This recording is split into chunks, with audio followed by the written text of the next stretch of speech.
Hello. All right. Hello? Have we been banned? Hello? Hello? No, Previously on the Modern Nerd. we're not banned, but we're here because, well, it's a great timing actually. We were planning to do an Avatar episode for a really long time, but it's also really poignant right now because Pokey recently just got DMCA'd for playing Avatar on Twitch. And this guy keeps saying he wants to watch movies on Twitch. I'm like, no, dude. No, dude. No, If they could take down Pokey, I'm just like cannon Dude. fodder. They Dude, gave her a and 2-day she straight up- suspension. She said the imp word over and over again, and They still didn't get her. They still didn't get her. But as soon as she played Avatar on stream, they fucking came after her for 2 days. So That's she should be hilarious. back by tomorrow. Well, we're not going to be showing any clips. We're not going to be doing anything like Yeah, that. We're but, just going to be yeah. having a nice casual conversation about the quite possibly the greatest animated television show of all time All time greatest. in my honest feeling and my opinion. These are just opinions. We hope you like them. Yeah. So before we drop into that, we were talking a little bit earlier before in some of the Actually, it was pre. Ooh, we're getting intense here.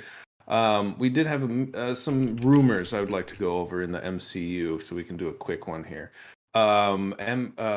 Charlie Cox's Daredevil is supposed to be kind of gonna be cameoing, if that's a word, in like everything. They're just gonna toss him into everything, and my guess is they're just gonna kind of weave him in and out, and then he'll play a much bigger picture later, but he'll be predominantly featured probably in Echo as the next thing that we see. Ooh. Which I was sad because there was a bunch of things that were like confirmed season 4 of Daredevil, and I'm like, I really wanted that to be true because it was like it brings up the questions: would it be on Netflix? Would it be on this? I've heard it in multiple sites, but none of them were like anything that I would take for super granted or take too heavily right now. So I thought that would be worth mentioning so that you can maybe heard it here first, but probably not. So sad, but happy. So who knows? Any thoughts, feelings on a Daredevil season 4 produced by the MCU? I mean, sure, do it, please, and return the Kingpin to his former glory. That's all I care about. I mean, he'll be in it. I mean, yeah, he has to be, and he has to let him do his thing. And anyway, that'd be cool. I hope so. If not, as long as both characters are John Justice, I'll be okay with that as well. George, anything or Means to an end. Means to an end. That's fair. That's the All right, theme. That is the theme, kind of. I would say, kind of means to an end. We were talking about that. Yeah. Means to an end. I think. So yeah, it's okay as long as like eventually, hopefully, it leads us back to some of the other characters that we saw in the Netflix universe.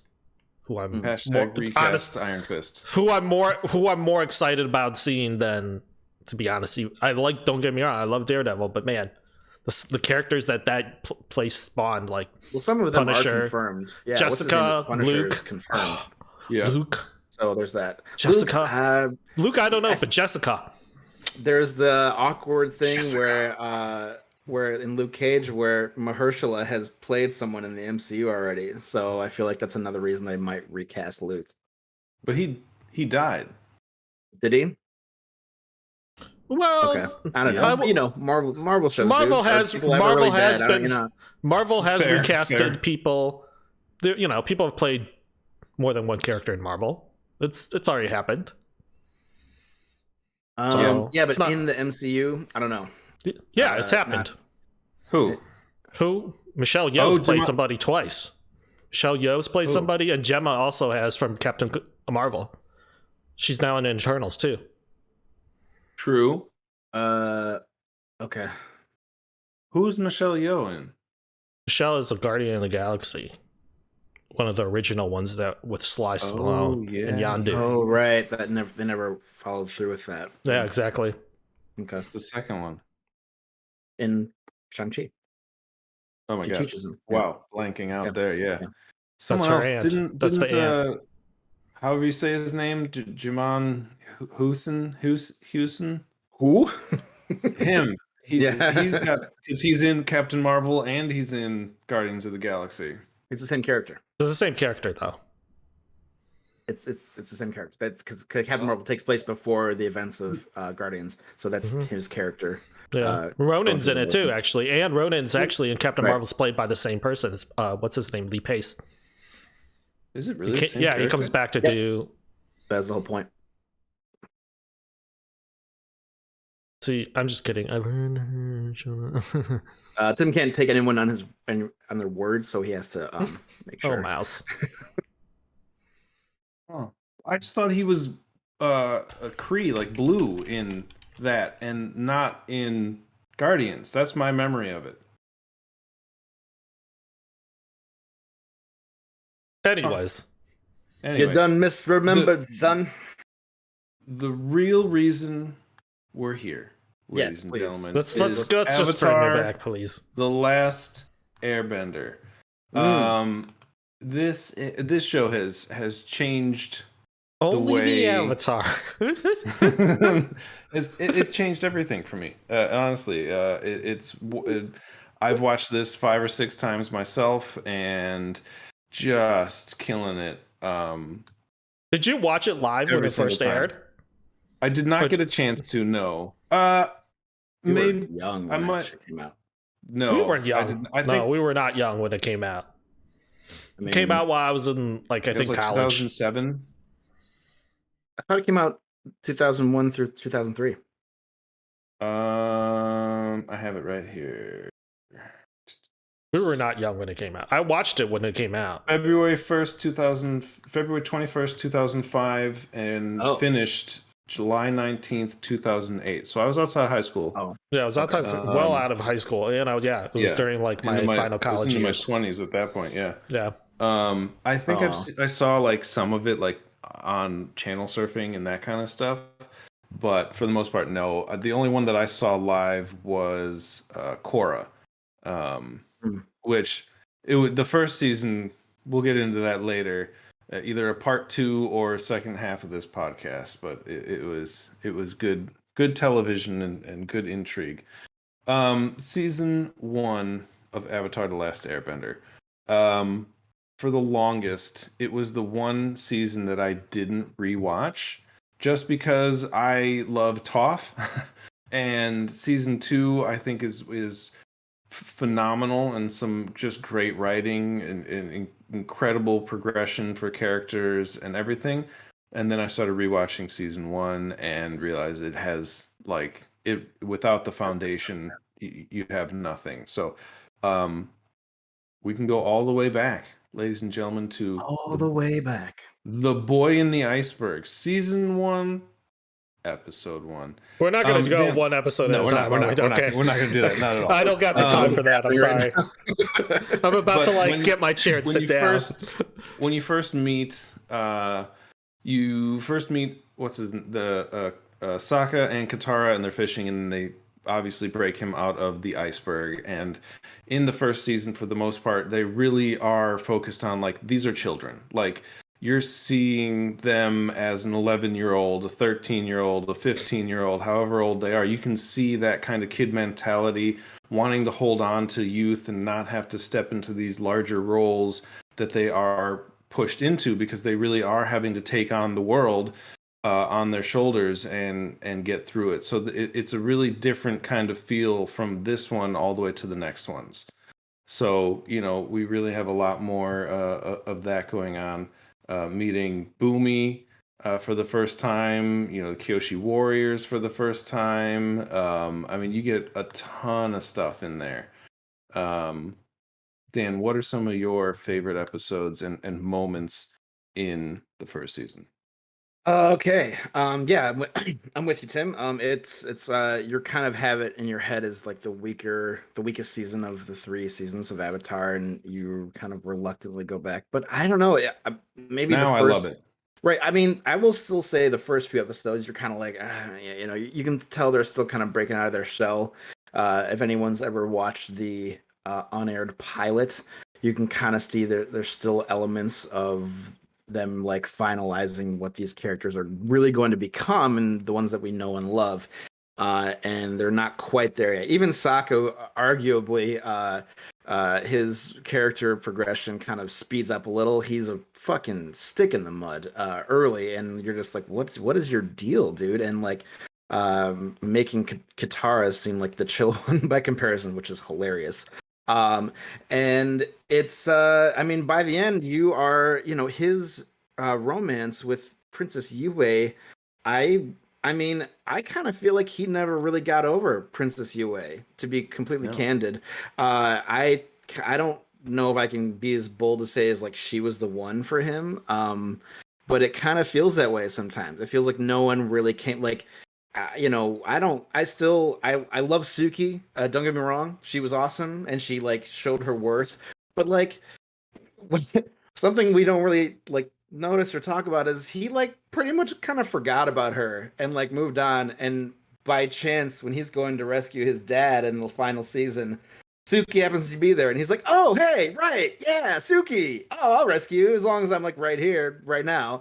And that's kind of hilarious. I think it's gonna hard it's gonna be hard to not talk about the next show. That's not true, like, though. There was that moment when Day of Black Sun. Which moment? When like he met Azula and Azula was like, oh, your name's Sokka, like my favorite prisoner used to talk about you all the time. Yeah. I mean, unconfirmed, we think that maybe that there's lots of rumors that Opal, I believe, that Lin Beifong's sister, forget her name, it may or may not be the daughter of Toph and Sokka, because they just don't really talk about who the father was, just that he was a different father. So all that to say, I kind of went off on a little bit of a tangent. Where are we going with this? Can you bring it back? He asked you a question. He asked a question about your favorite episode of season 1, and somehow we got here. I don't know. Now we're in Korra. I'm confused. Whoa. Can I keep going now? Yeah. Okay. All that to say that I think I liked the romance between Sokka and Yue. I think that was a very real moment for me, and you just all of a sudden, even though at that point, by that end of the season, you're already rooting for Sokka, but it goes from liking Sokka to really, really liking Sokka. And I think that's that moment stands out for me a lot, and I always like that, and it feels like he never truly got over her, and it's a hard thing to do in a kids show. It's some real stuff. But anyway, I'll stop now. George, what is your favorite moment or episode so far of season 1?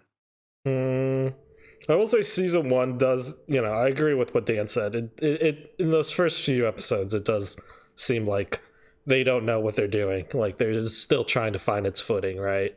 And it is trying to explain the kind of still trying to set the scene as to this world, right? So there's a lot of subtlety behind that, while they're doing kind of on the surface level very goofy episodic single one-off episodes, sort of, And it isn't until, I think, and this gets to my point, it isn't until this winter solstice episode when you truly understand the stakes of the show, and the stakes suddenly takes a direction. He's just the Avatar. He's back. Things are fun. They're running around from town to town doing crazy Avatar things. And then and then Roku comes to him in a dream and is like, "Yo, listen up, dude. Shit's about to go down. You've been asleep for a long time, and I expected you to be around to fix my mistakes. And obviously, that's not the way things are going, and we don't have time, and you need to fix it." And that's what quote from the show. Thank you. Yeah, and now the show suddenly takes a direction, and there's an urgency, and there's an understanding of the larger story of what's going on. And so I will say my favorite point of the whole show, as far as that first season goes, is that's when the show picks it up, and that's when my favorite part is the winter solstice episode when they go to the temple and learn what Aang is truly destined to do. And you're like, there's a lot to put on a 12-year-old. It's a lot to put on a 12-year-old kid, dude. You got to save the world. You've been asleep too long.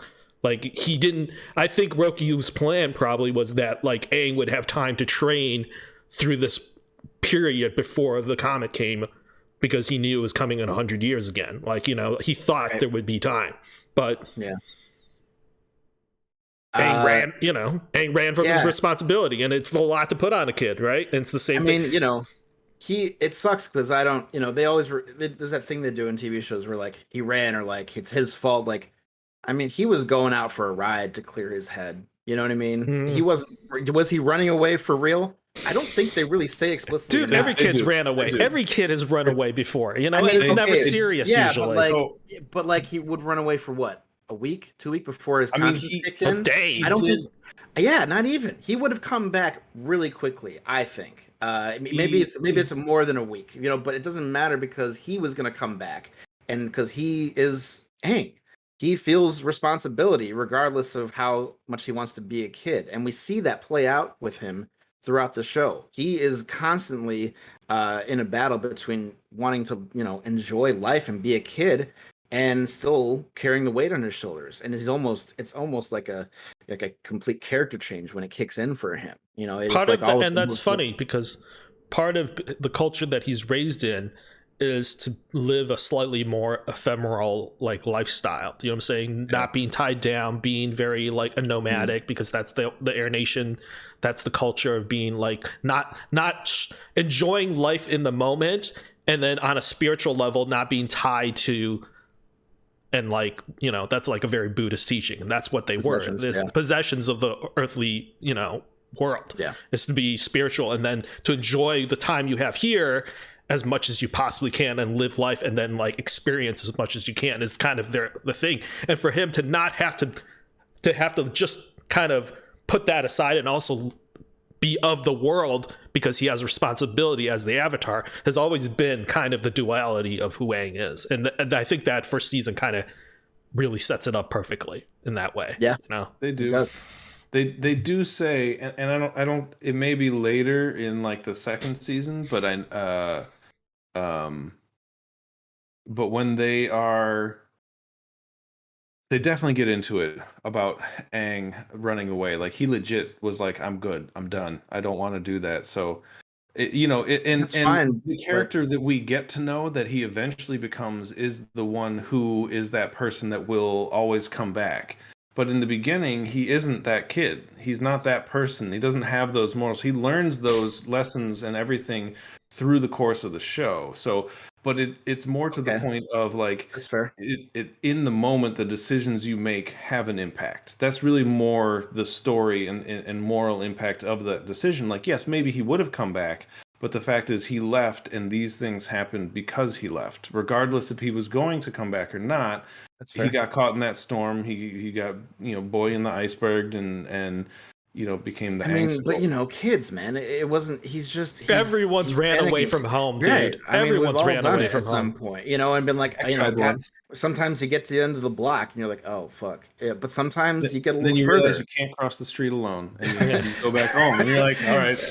I mean, maybe I like to think that the events that transpired in the show, you know, being surrounded by such great people and characters, that he came to the conclusion of what he needs to do much more quickly than maybe he would have if he didn't get caught in that storm. I still think he would have reached that point eventually. Maybe it would have been a long time, maybe like a year or two or something, maybe longer.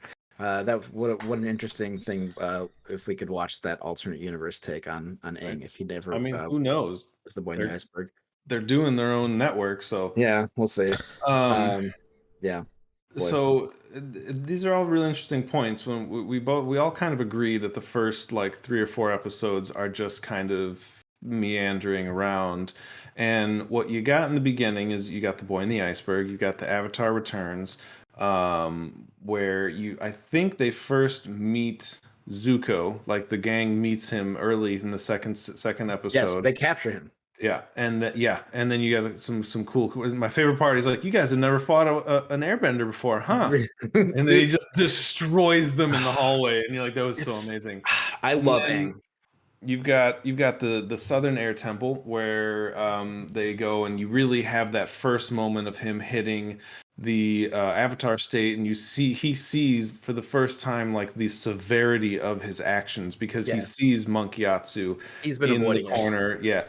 And it's a huge moment for the show. So it really is. They kind of set up the depth of the character's weight right there, because it's like, how many shows do you know that put that on a child in the first 3 episodes, where it's just like all the weight of the world is literally sitting on that? Like it's a really intense one. And, oh my god, Mighty Max. And then you put on the hat, you become the Mighty Max. they bring it back around, and you got the Warriors of Kyoshi. So you're right. They kind of throw in a couple. I wouldn't say any of these episodes, by the way, are throwaways or fillers.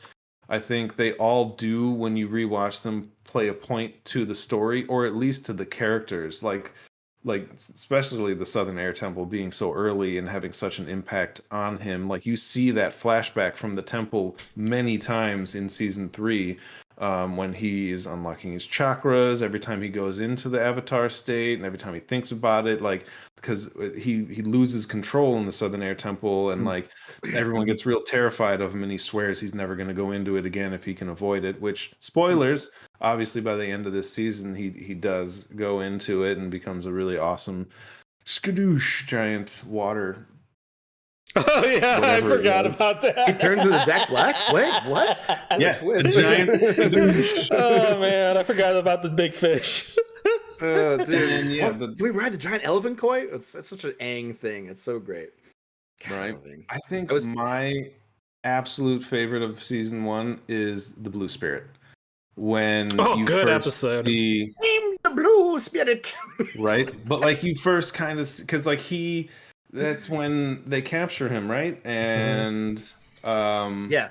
I mean, that's the one with the frozen laying frog. the foundation of like the future of them. Anyway, yeah, the duality of those two characters, Zuko and Aang, is amazing. It's so good. That moment that perfect. they have right before Aang flies away. So he's like, like, we could be friends. And like the seed is planted nice and early, and we're all thinking about it, and we all want it. And when it comes, it's one of the greatest warm and googly feelings I've ever felt watching a show or a movie. Yeah. And I was telling these guys earlier, Aang is it's so, for me personally, well, beyond that, it's also nice for me to not shit on a show or movie. I feel like I'm always like the biggest. In case you're watching for the first time, I kind of look at us 3 as Tim's kind of the optimist, George is the realist, and I'm the pessimist. I feel like I'm constantly the one hating on everything, and it's just, for me personally, it's really nice to talk about something I really like and not shit on something the whole time. So that's it's real nice to not have you shit on things all the time. So it's good. You're welcome. And it's more than that. It's nice to have a main character that I really like. I feel like most shows, I don't know about you guys, I feel like most shows I watch, just the main character, you're just kind of like, it's fine. They're the main character. They need to kind of stay focused, or they need to kind of like please a lot of people and not be too. Aang is just, I think they do try a little hard to make him likable. I think if they were going to go a little more realistic, he would be a little more tortured, and a little more, maybe not tortured is the word, but a little more like you would see the weight of the world on his shoulders more often. But we see the fun side of him a lot. But you could easily say that's just him like trying to live out his childhood, because it's almost gone in an instant for him. That's me in my 30s trying to live out my childhood. Talking about Avatar on a podcast. Yeah. Should we go on to? Well, I want to bring up a point. There's one, if you guys had one episode that you would say is a throwaway, I think there is one that we can all agree on. And it's The Great Divide. Yeah. Don't they make fun of it in the play? Yeah, they literally fly over it. They're like, no, we don't need to deal with that. Yeah. It's not a bad episode per se, but it's not a bad episode. There isn't a bad episode amongst them. I just finished this like a week ago, again, all of them, and like every single night at the end of an episode, oh, that was a good episode. Oh, that was a good episode. Oh, that was a good episode. Just like every single fucking time, and I love it. But they really did. They dropped a lot in the first season. Like the fortune teller episode, like really kind of starts the relationship between Aang and Katara. Like that's hinted upon in there and everything, and you know you've got Jet in there, which is like Katara's first crush and everything, which is Haru. Oh yeah, Haru was a little bit, but Haru Jet was was in much there? more. Aang, Haru, who Aang's you first don't see again until season 3. Aang's first time firebending also. It might be 2. I'll have the episode list up. Aang tries firebending again.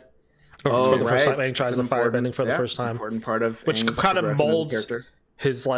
his personality for the rest of the season. Like especially trying something other than airbending and waterbending. I think he's.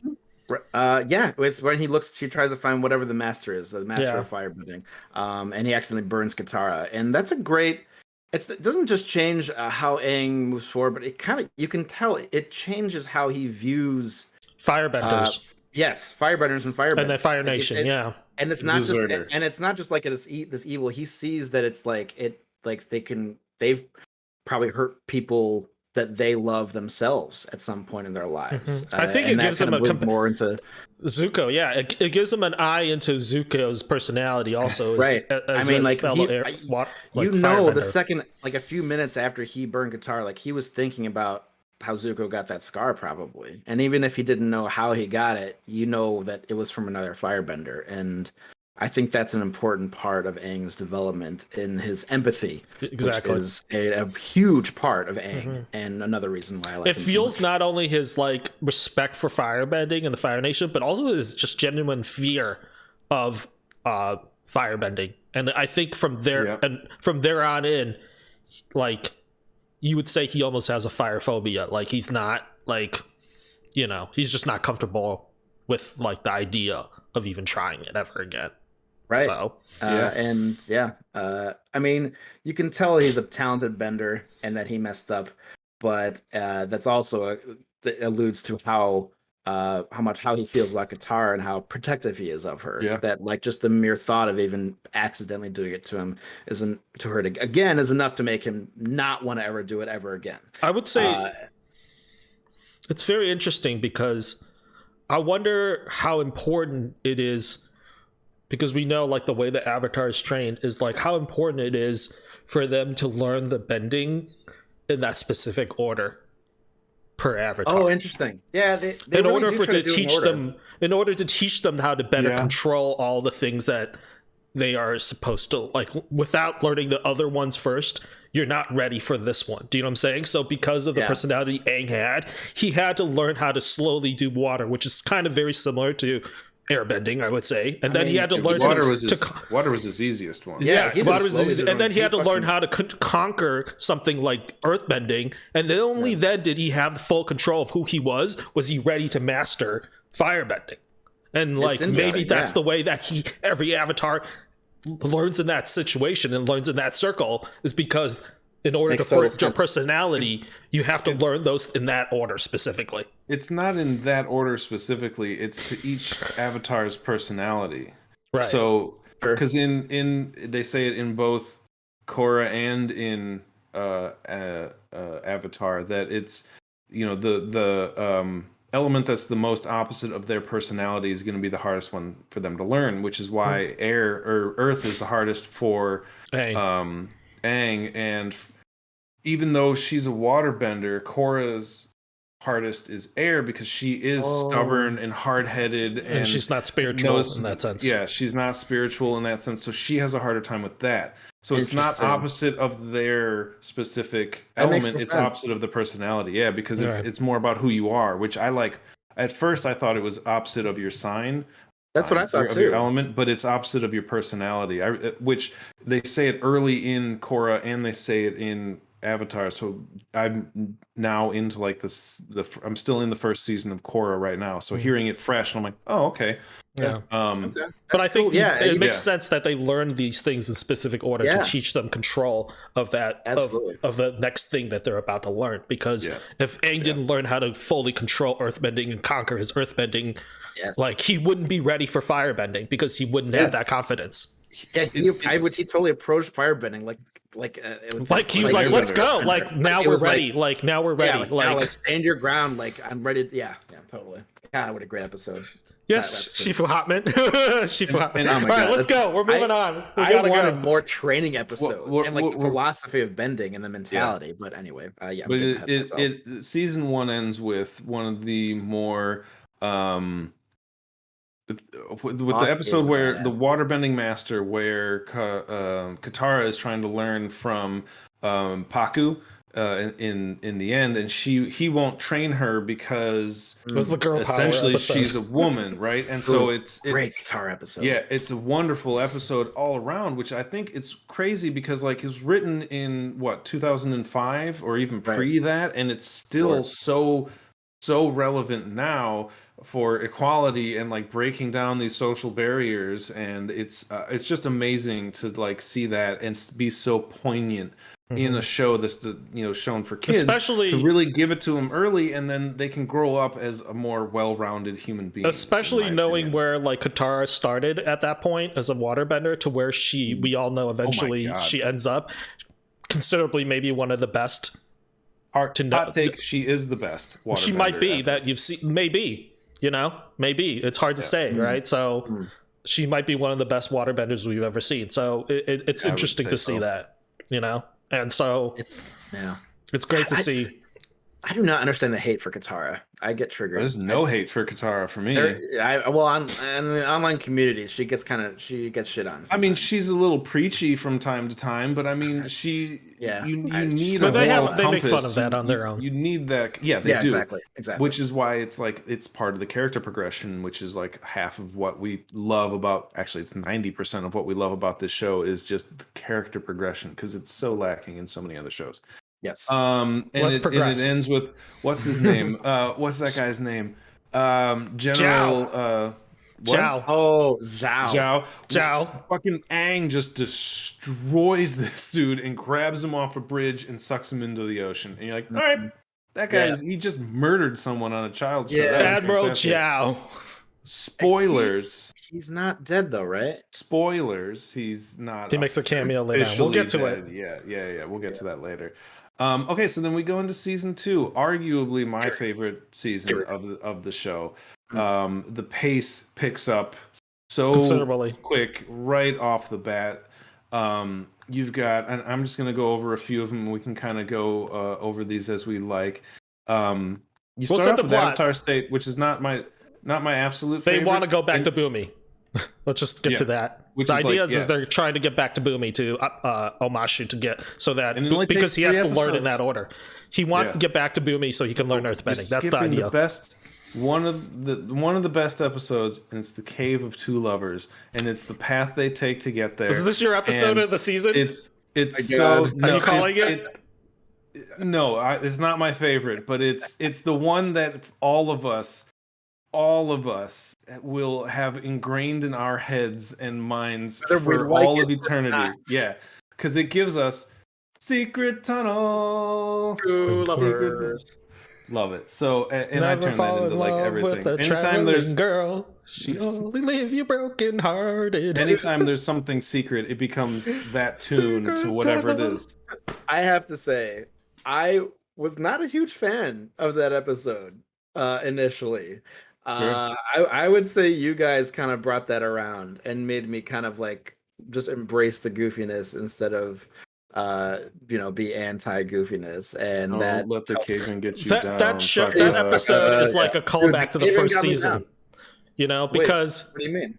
Because it's like the first season had more lighthearted episodes, kind of like that, and more one-off episodic episodes. And for leading up to that kind of point, like things kind of were serious, and you needed like kind of a release where it's like we're going to have a goofy episode, like one where But Sokka's just like it's goofy, but it still manages to like bring some serious issues to light, like like War. emotions and not hiding from your emotions and recognizing that war is a thing in life and how you can kind of cope with it. It's a huge build your step. own sanctuaries. I want to talk about something. When Nickelodeon aired the episodes, like after they initially aired, they aired them occasionally with these kind of like video pop-ups. Or like little commentary. Do you remember those? Oh, great. Okay, so it used to air, and in that episode, there's like the scene where we don't know what happens between Aang and Katara, and brass machine. The lights go out, the candle goes out, and we don't know if Aang and Katara kiss each other. And the funny pop-up for that scene is like the only person to know is Appa, and he's not telling anyone. So Appa's the only one that knows if they ever kiss there, and he's not gonna say anything to anybody because he witnessed it. I have real life love for Appa. I've got a stuffed Appa around here somewhere. I love downstairs Appa so much. He has so much character. And he's just so personality for a guy who doesn't say anything, Dude, I know he's so fuzzy. God, I love Appa so much. I love him. I'm a Momo guy. I would love to just chill with Momo all the time. He's just a weird, dynamic quirky duel. Yeah, they're good together. The dynamic duel. And later in this episode, in this season, I think is when we get face off between this them. One? The hallucination. Oh no, is that off? season 3? That's season 3. That's season 3. It's in the on the island. The Black Sun. Yeah. It's in his mind. No, God, I love this fucking show, man. So much. It's like half of what we're doing here. We're like, oh man, so good. All right, Slice. What's your episode? Brass Machine gets it. He understands. What's your episode? Brass is the man. There's no. I wish I was wearing the shirt. There's no doubt in anybody's mind that my favorite episode is the Blind Bandit. Hands down, it brings in one of the best characters. One of my favorite characters. Just it creates a whole. Well, it's not just about favorite character. It rounds out the group. It really, really, really does. Like that fourth member really kind of keeps it, grounded and makes the show whole for me. Like it wasn't missing anything, but it just got so much better because you got great comedic timing with every blind joke that comes up into that show, and there one happens in that right at the end of the episode where they were just like, I would like my belt back, tosses the belt to her just right on her head, and he's like, sorry. We all talked. We decided pre-show like who we're gonna kind of focus on, and I said my character was Toph. Yeah. Right. Because so hard. It's very difficult for you to have a character who's introduced after the second season to be so well received. A lot of shows, whether it's animated shows or real life shows or whatever, the person who's introduced to kind of round off the group in the second season or a following season who's trying to fit into that group is always so incredibly difficult to be well received. And many times it might not even work out. It's very rare. A lot of times it don't work out. So the fact that Toph was so well received as a character introduced after the first season, after the core set of people, and you're like, here, we're just going to add another person to this core group, is like very difficult to pull off. And the fact that they did it is like just goes to show how much people love her as a character, and how much she progresses as a character. And it's funny, it's ironic because what's funny is that like she's so different from who they thought they were going to introduce to the group, and the fact that they made her completely opposite of what they thought they were going to do. This like powerful girl in a tiny little package. And she's the youngest out of all of them, which is just so funny. But anyways, I didn't even realize that, George, until you said it. Whenever they do introduce character into a show, it's a huge risk. It's a huge risk, and like I never even. You're just supposed to accept to like this new person who's put in the group, and you're like, it doesn't always work out. Sometimes it's a love interest, sometimes it's like just like some random person they pick up. It's very difficult. She fits so well. She made me forget that that's usually a problem, and she just fit like as from a dynamic perspective. You didn't know she was missing. Until she got I didn't think I was missing any. Exactly. I was going to say when Tim was saying that earlier, like, I didn't think I was missing anything until she's introduced. I'm like, oh, we were missing this kind of like tough, like character who, you know, learns to love like the rest of them, and she fits the group dynamic so well. And plus, they kind of needed some muscle, and Toph is muscle, man. You don't, they don't really show it that often, but like once in a while, you'll get like a close up of your arms. You're like, geez, like this 12-year-old is ripped. Yeah, if they ever do an IRL, they're gonna need to find some like gymnast or some like girl who's like super fucking like toned and ripped to play that girl, because like a martial arts, they'll find a like, nice little martial arts prodigy to play her. Totally. Get the kid from Game of Thrones. She's probably too old by this point. Toast. Oh my god. Yeah, that'd be good. It's my name's really Toph because it sounds like tough. Yeah. My name's Toph because it sounds like tough. It's season 2. It's kind of the Toph show. And I don't think that's, I mean, not really, but season 2 and 3. There's nothing wrong with it, though. Season 3 is not the Toph show. No. And we'll talk about that. But it's the Zuko show. She takes a huge backseat in season 3. It wasn't as bad as I remembered it, but I remember being like, man, she's like barely in this. What's your favorite? So, what's Smetch's favorite episode for? Yeah, what is your favorite episode? So I mean, we're gonna talk aside from Blind Bandit.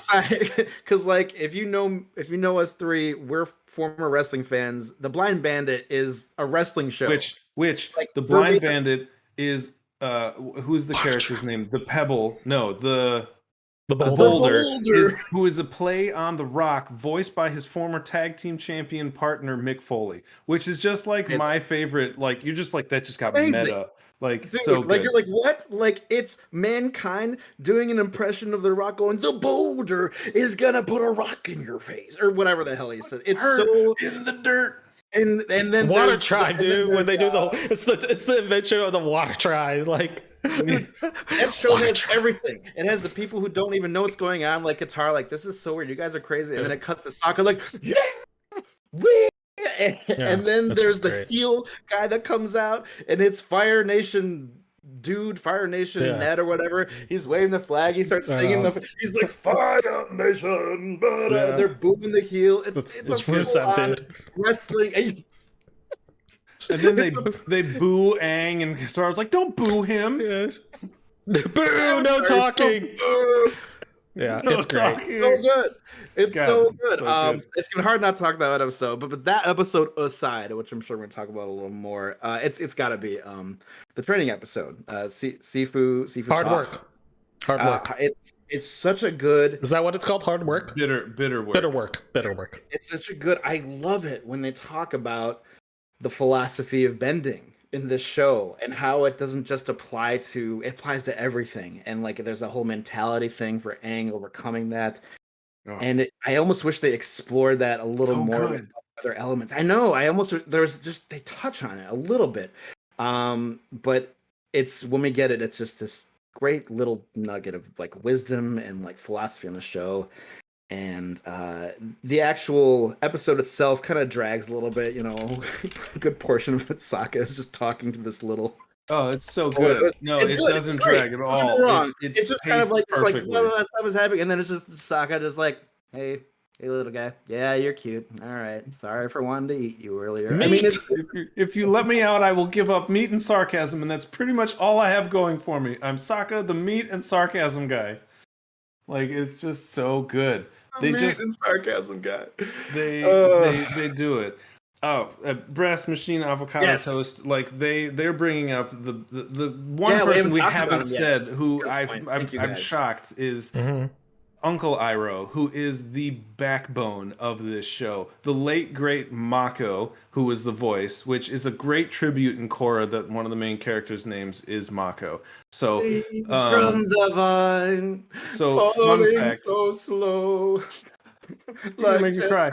I can't. I cry every time I watch that episode. Tales of Boss and Say, great episode. But fun fact. So if you don't, by all means, this is us talking about it. There is an official Avatar podcast with, oh my god, I can't remember her name, but the voice of Korra and Dante Bosco, who is Zuko. They host the show and they break down episode by episode, and they talk to the creators, they talk to all these different people. Dante, who voiced Zuko, actually has worked multiple times with Mako in the past, so they got to work together on this again.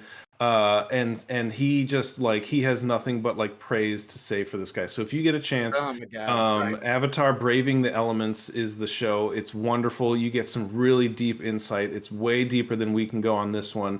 But like the fun fact, Appa was based off of a manatee. Like if you watch the show, like if you look at a manatee, like seriously, Mike, I can see it. Mike, what's his name? DiMartino, like his favorite animal is a manatee. And so they're like, well, the way he moves, the way he flies through the air is the way a manatee swims through the ocean. I'm like, that's fucking amazing. There's a whole bunch you'll learn. It's a wonderful podcast. It's you can find it everywhere. But I'm changing my answer. Iroh, right? Yeah, I'm changing it to the Tales of Ba Sing Se and Iroh.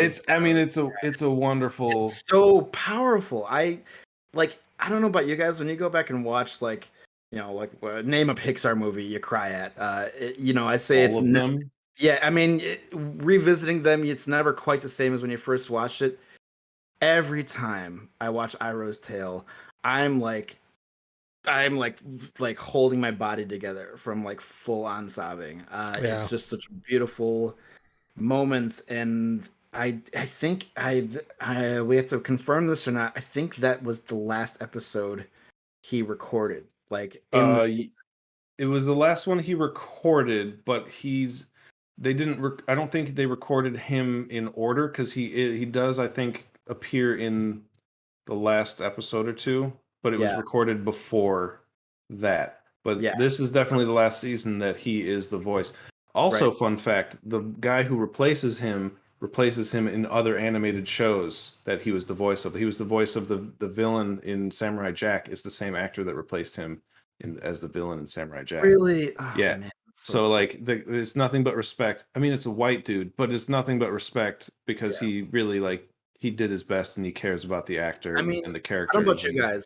I didn't really notice a difference until someone. It's a big difference. I mean, there is a difference noticeably now, but I didn't know that the first time watching the show. And he pulled it off, I think, for the most part. I mean, I did go not talking, but it's still pretty good, I think. I definitely, when season 3 came on, I definitely was like, I'm like, he just sounds different. Like he's just, he got older. Well, that's what I assumed. He went through a transformation. He's like all jacked and shit. So I don't know, man. So I figured, but I didn't know it was a completely different actor. So let's break down a couple of these other ones that I. Can I say mine real quick before we get to it? Oh yeah, I'm sorry, I forgot about George. It's okay. I want to. And I also have a toss away. I'll say my favorite. It's not my favorite per se. Favorite, like, I don't know. Okay, I'll say it. The one that I'm thinking that comes to mind, kind of, whole season's great, but the one that I think really comes to mind is Zuko Alone. I knew George was going to pick that one. It's a good episode. When you look at the list of episodes, every episode is really great. And another one that really comes to great as far as like action is obviously The Drill. You don't want to talk, but as far as like overall best episode and what really propelled the show to another big step in many ways was Zuko Alone, which is interesting because it's an episode that they actually do a riff on later on in Legend of Korra. So, but we'll get to that later. But Zuko Alone is it's the slurry woman. I love Zuko Alone because it's such an interesting episode because for those of you guys who also are like geeks and nerds out there, is like another show the three of us love and have in common is like Battlestar Galactica. And Battlestar Galactica in the second season had an episode which was from the perspective of the Cylons, and for that episode changed the view of the way you looked at this show as a whole, because it brought in this totally different perspective. And Zuko Alone, I think, was when you really started to see, you always knew there was going to be this pivot, but this is like Zuko Alone was the point where you're like, you really kind of like got to see like it from his perspective and be like inside this boy he's still a boy. Call it what you want. He's still a boy.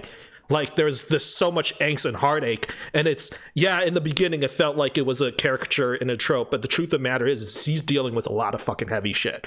Like you learn about his family dynamic. You learn about this sister who was just like a fucking psychopath, and how he's a product of like of who he is. So I think Zuko alone really without that episode, I don't know if we would feel for Zuko the way that we end up developing feelings for him. So it's also like the first time Zuko tries to do things the way he thinks his uncle would want him to do it without his uncle being there to guide him, because like he's alone, he's in that earthbending village, town and village, and he meets that kid, and they, you know, he meets really those soldiers who are like shitty soldiers, you know, like he defends someone other than something that like it's not about him when he's doing it, you know. He of course at the end of the episode he brings it back around, like because it's a little ego into it to kind of like win the fight and like not get beaten down, but like it's his first moment where he's becoming a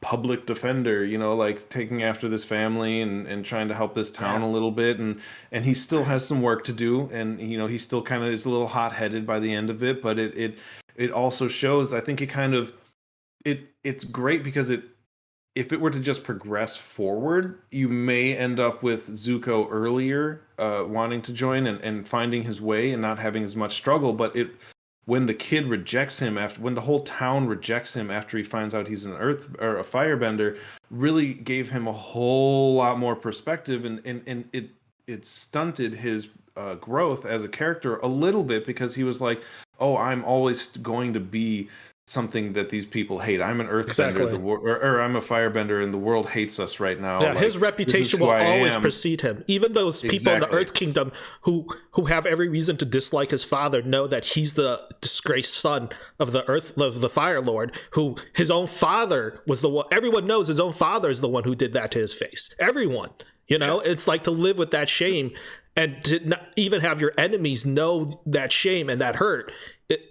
It's like, imagine that as like a 16-year-old, 15-year-old boy. Like, yeah. I mean, he went from having the love of his mother for many years to all of a sudden her being gone, and he had to grow up super fast, and that had a lasting impact on him. And real funny enough, real Witcher vibes in this episode. You know, he kind of like saves everyone, and they all, even though they turn on him. They turn on him, and it's or like a Wolverine kind of thing maybe too. It's a real, it's not the most fun episode, but it is arguably the most important episode for him. I mean, he brings up later on when he's talking to the Fire Nation Council, and he's saying the world hates us.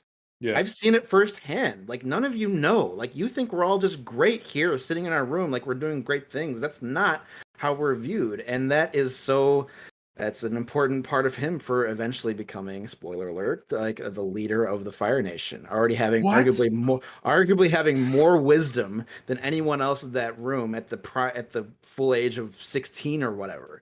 And just, you know, and another. Anyway, I'm getting ahead of myself, but it's a great episode for Zuko, who we all agree has maybe the greatest character arc ever. And I would say another good character piece, not for Zuko, but for Sokka. I feel it's not his best, but the desert, or no, the library. Toast. I didn't mean to spoil. How dare you spoil a almost 15-year-old show.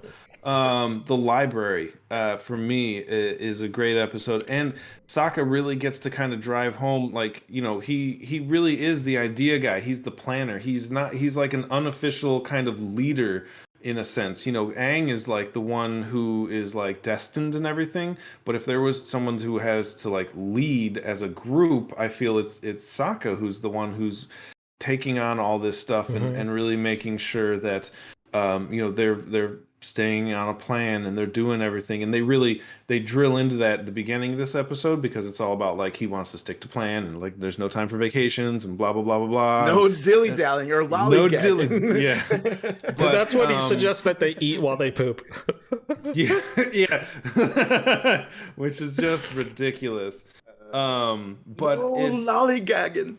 It's just good to see him kind of justified in like what he was saying, you know, because like he was for the first season like chauvinistic, misogynist, like men are the best, I'm a good leader and fighter, warrior, I have to be the strongest, he shows some, you know, he's taking initiative, he's using logic and reason as opposed to emotions and everything letting him drive him. So it's great to see where he is at this point in the show, and you know, we're halfway through this season and he's already like someone that now that they get this information, they take him a little bit more seriously, and he still gets to be Sokka, who is just amazing and hilarious and can do all the things. But he had flaws, and he worked on them, and he became a better person. I think that's something much better is lost on a lot of shows. I feel like people are just kind of inherently good or bad lately, and it's a great thing to even have a bad person learn about something good or become better, or if a good person become worse or something. I think that's something that's lost, and it's in a show that came out, a kids program in 2005. This show still is ahead of its time, and it's amazing.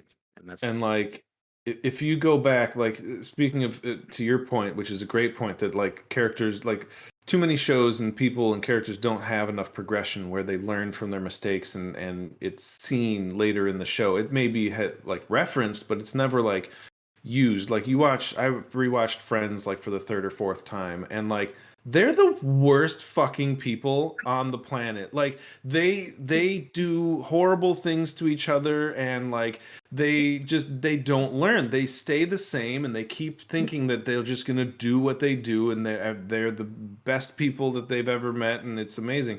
But they're not. Same thing with like Seinfeld. Like there's no character progression in those shows. Granted, they're sitcoms. Shitty in the beginning, shitty at the end. Yeah, like, just horrible human beings.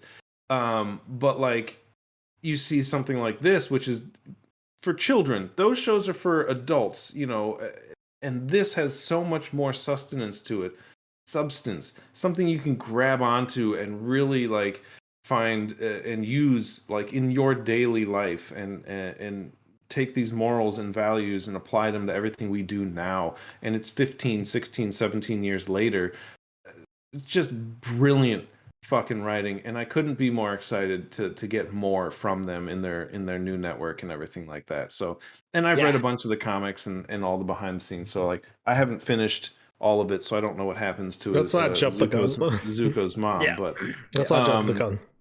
So we're getting to the end of this season, where they did the library, they did the desert, which is like, this 2 episodes really change Aang and drive him down, which I feel is a big turning point. You need to be driven down to really kind of find who you are, to become someone better, because he loses Appa. And it is, you don't realize like, how big of an MVP moments.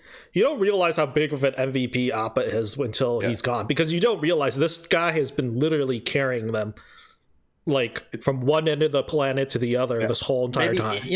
Physically and a little bit emotionally as well. For a lot of you didn't realize how comforting, and then you don't. Yeah, you don't realize how comforting it's been to have him just literally carry you from one end of the pole to the. He literally has carried them from one end of the planet to the other in one season, and then without him, they were completely lost. They couldn't get across a continent to save their lives. Appa is the real MVP, and I loved Appa from the beginning. I don't know. I felt like I've never felt such a strong connection to like not just something that isn't real, but like this made up character that's a cartoon character that's an animal. It was a strange thing for me, and I was sad and I was heartbroken when that scene of him being hauled away was I don't want to say traumatizing, but it was really, really sad and pretty traumatizing.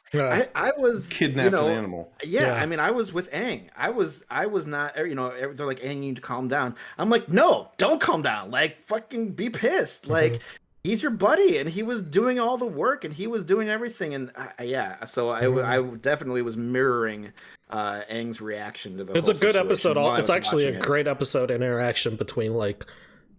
Between Toph and Aang's relationship as well, the fact that they're not just friends but they're also master and it's like and teacher in many ways. It's like it's an interesting episode because Toph is, as the new member, has always had a tough time fitting in.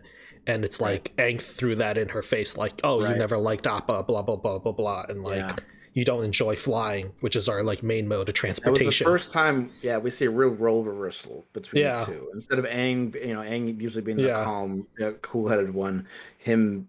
Yeah, and Toph being like, what do you think? Like, I wouldn't do that. Like, she was like, she tried her best, but she couldn't save them. And we all know that. It was a hard choice, and you saw how she saved their lives. She was. You know what I mean? Exactly. And he just wasn't thinking about that. Yeah, exactly. Moment, so. And so it's a very, I love that moment because that's such a real, a human moment. Yeah, a human moment, and like the confrontation of it is something that I don't know if a lot of children's shows would be willing to put that kind of confrontation where you put somebody, a child, in such a strange moral dilemma, because there's no right choice for her there.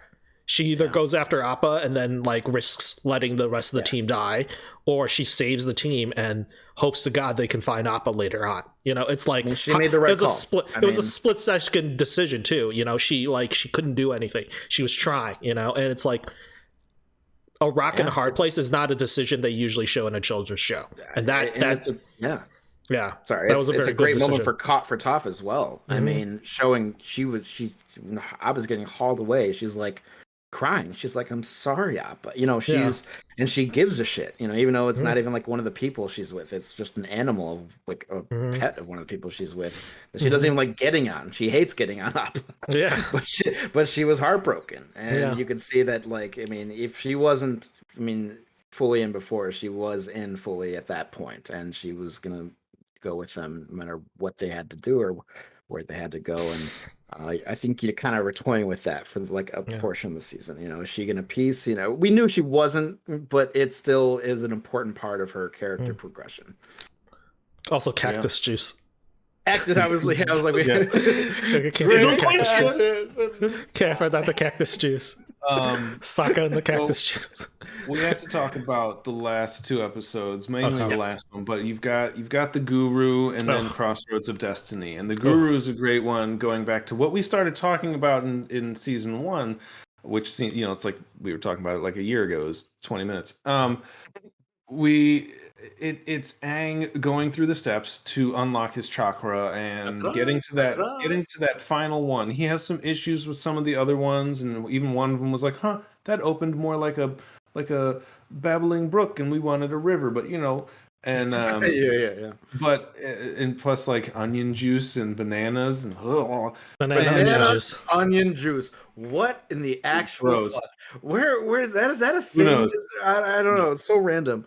But you get to that last chakra where he has to release himself of his earthly possessions, and the one thing that he clings to is Katara, and loving Katara and having these emotions for her. And he's like, why is that bad? Why is having 4 chakras ago that was the best thing on earth? Exactly.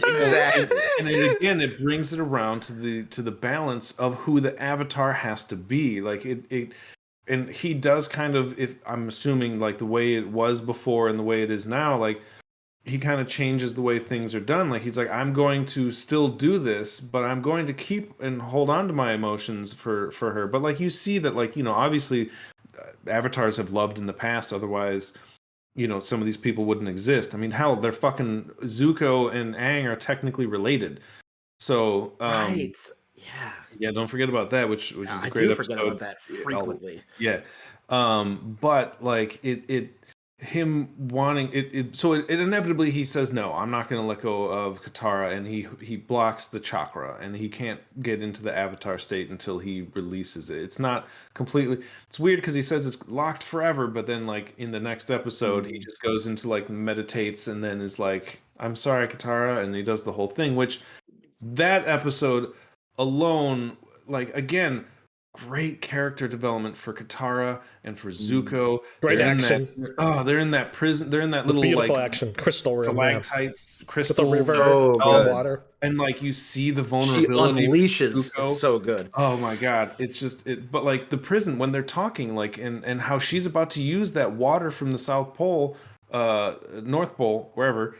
to heal Zuko's face because she finally realized that it was his father that burned him. Like they didn't know this. They didn't know anything about this character going into it. And you kind of have that moment of like she's letting her trust on, and like he by the end of the episode, he's given a choice where it's like you can go with your psychotic fucking sister, Azula, or go and make your own destiny. And he sees the She's quick crazy and she needs to go down. Yeah. It's also great because it's one of the first times you see you see Iroh with Aang, which I care to say probably is a lifelong friendship later on. You have to assume, right? Probably like great friendship later on. And so it's great because you see you see how these two people who are so lovable like are on quote unquote have been on opposite sides kind of this whole time, and how like they're so similar. Be on other sides. Yeah, like, how could they possibly be on opposite sides? And so great to see that interaction, between the two. And it's what's funny is that their interaction is something so mundane as almost to the point where it's like, yes, it's a spiritual question that he's asking Iroh for wisdom, but in many ways it's as simple as like love advice, and it's like relationship advice. It's like, life advice about relationships, and that he in many ways I think imparts on Aang that like there is nothing wrong with like what you're going through, and there's nothing wrong with thinking selfishly to a certain extent, and I think you're wise to think about yourself as well, and it I think lifts some of the burden off of Aang to an extent. I love fucking Iroh.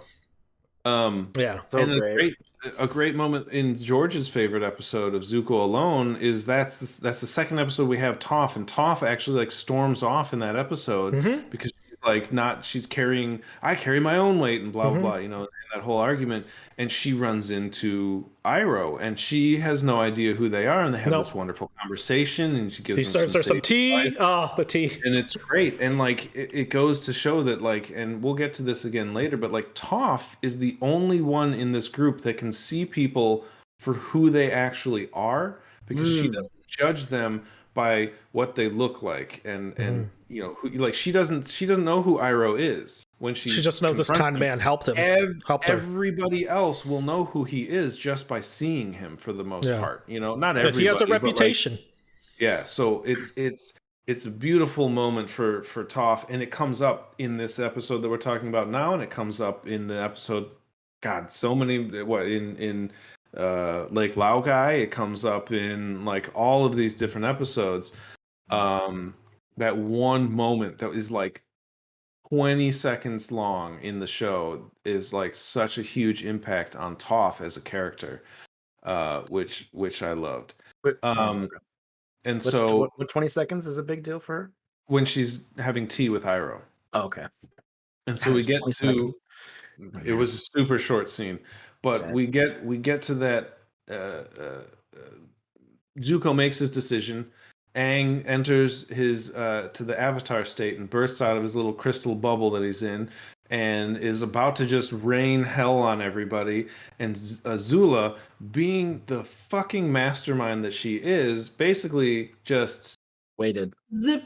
Yeah. She waited and just destroyed him. We didn't really touch on Azula. As great as like having a character that's introduced in the first season, who's in the second season, that's like part of the core group. Another difficult part is like a new villain, a new antagonist to drive it. And you didn't realize, like, you knew that, like Zuko is like child's play compared to like how like Azula is just like another notch. Everything about the season took it up another notch, whether it's action, it's character development, but like even the antagonist, the new main antagonist, takes it up a notch. I would say she's almost twice as like of a threat as Zuko ever was. Compared to Zuko, you're almost like, well, are you even trying? Like, are you even trying?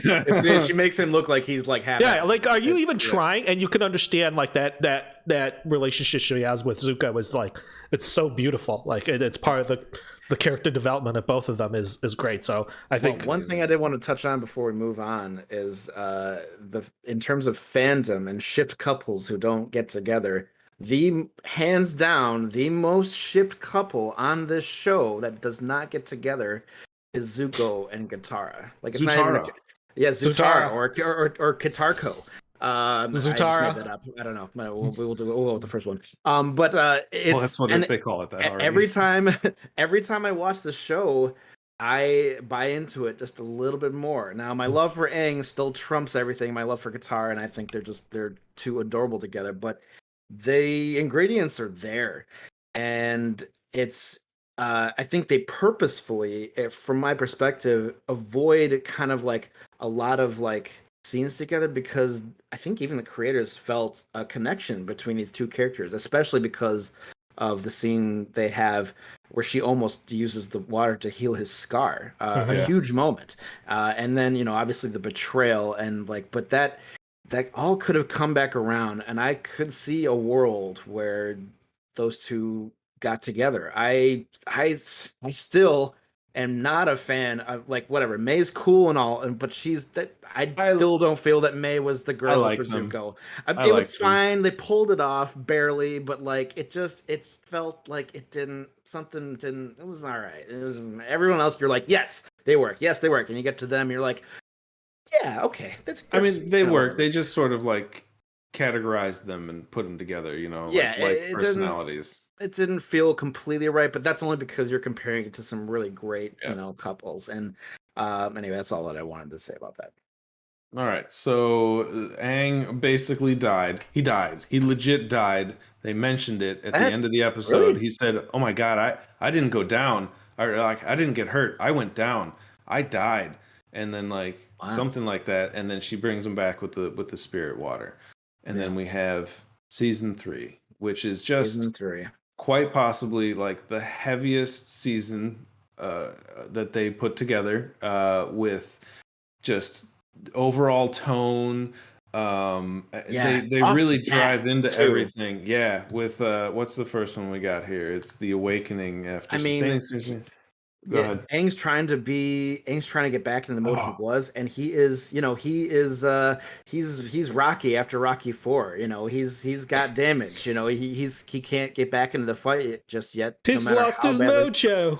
He's lost his mojo, dude, and he's trying to get it back, and he's acting like he has it, but he doesn't. And that an amazing moment that when this show kind of like stepped it up a notch, which I didn't think was possible.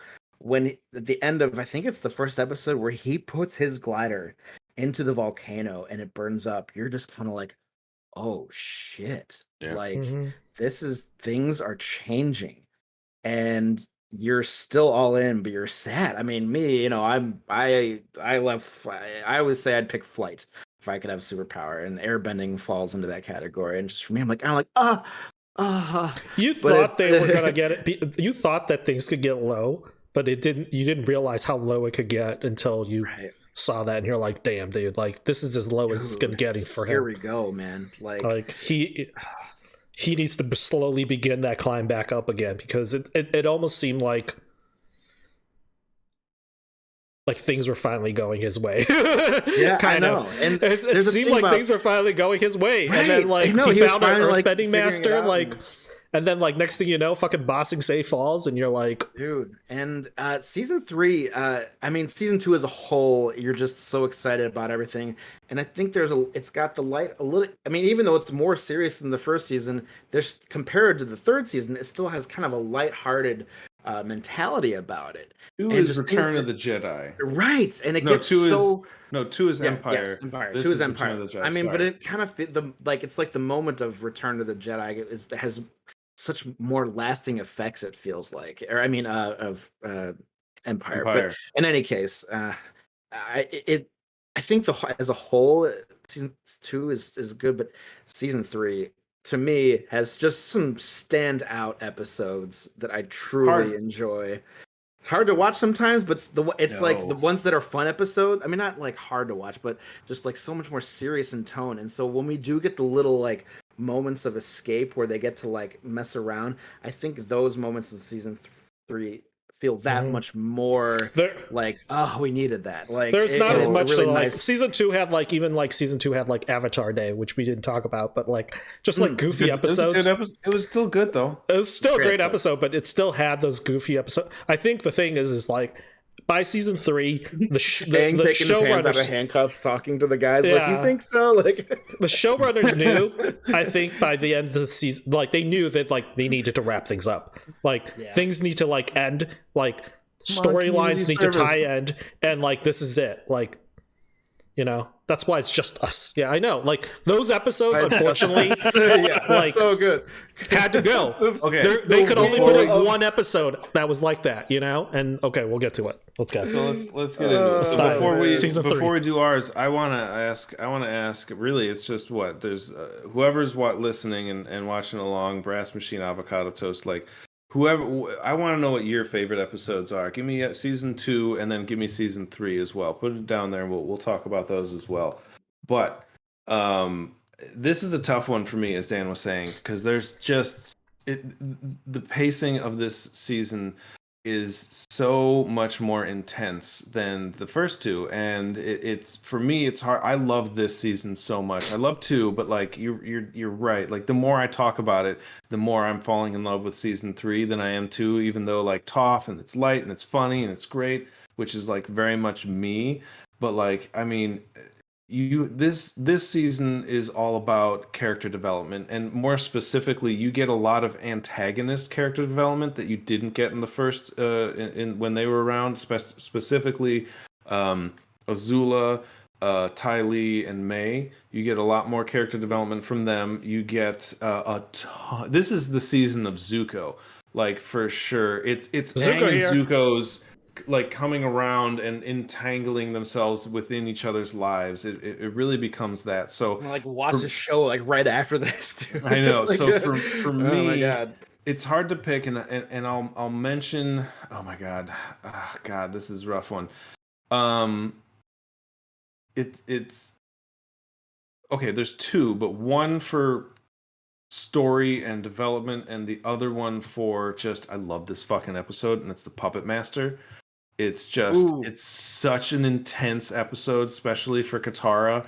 But like and like it's the only time they really did like anything themed almost. Like it came out in November 9th, 2007, so just after Halloween. So it's kind of riding the wave of fall and like being very dark and cryptic. And she learns, you know, like the next step, really, the next evolution of waterbending. Really, you're like, oh my God, why didn't anybody think of that? You know, like you got the swamp benders who like bend the water in the vines, and you can pull, like she teaches her, you can pull water out of the elements, out of the trees, out of them, and use that itself. And then you have slurry bending.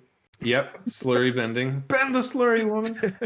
And then you've got blood bending, which is like insane because like you have complete control over somebody and their body, and it's a huge violation of somebody's personal rights.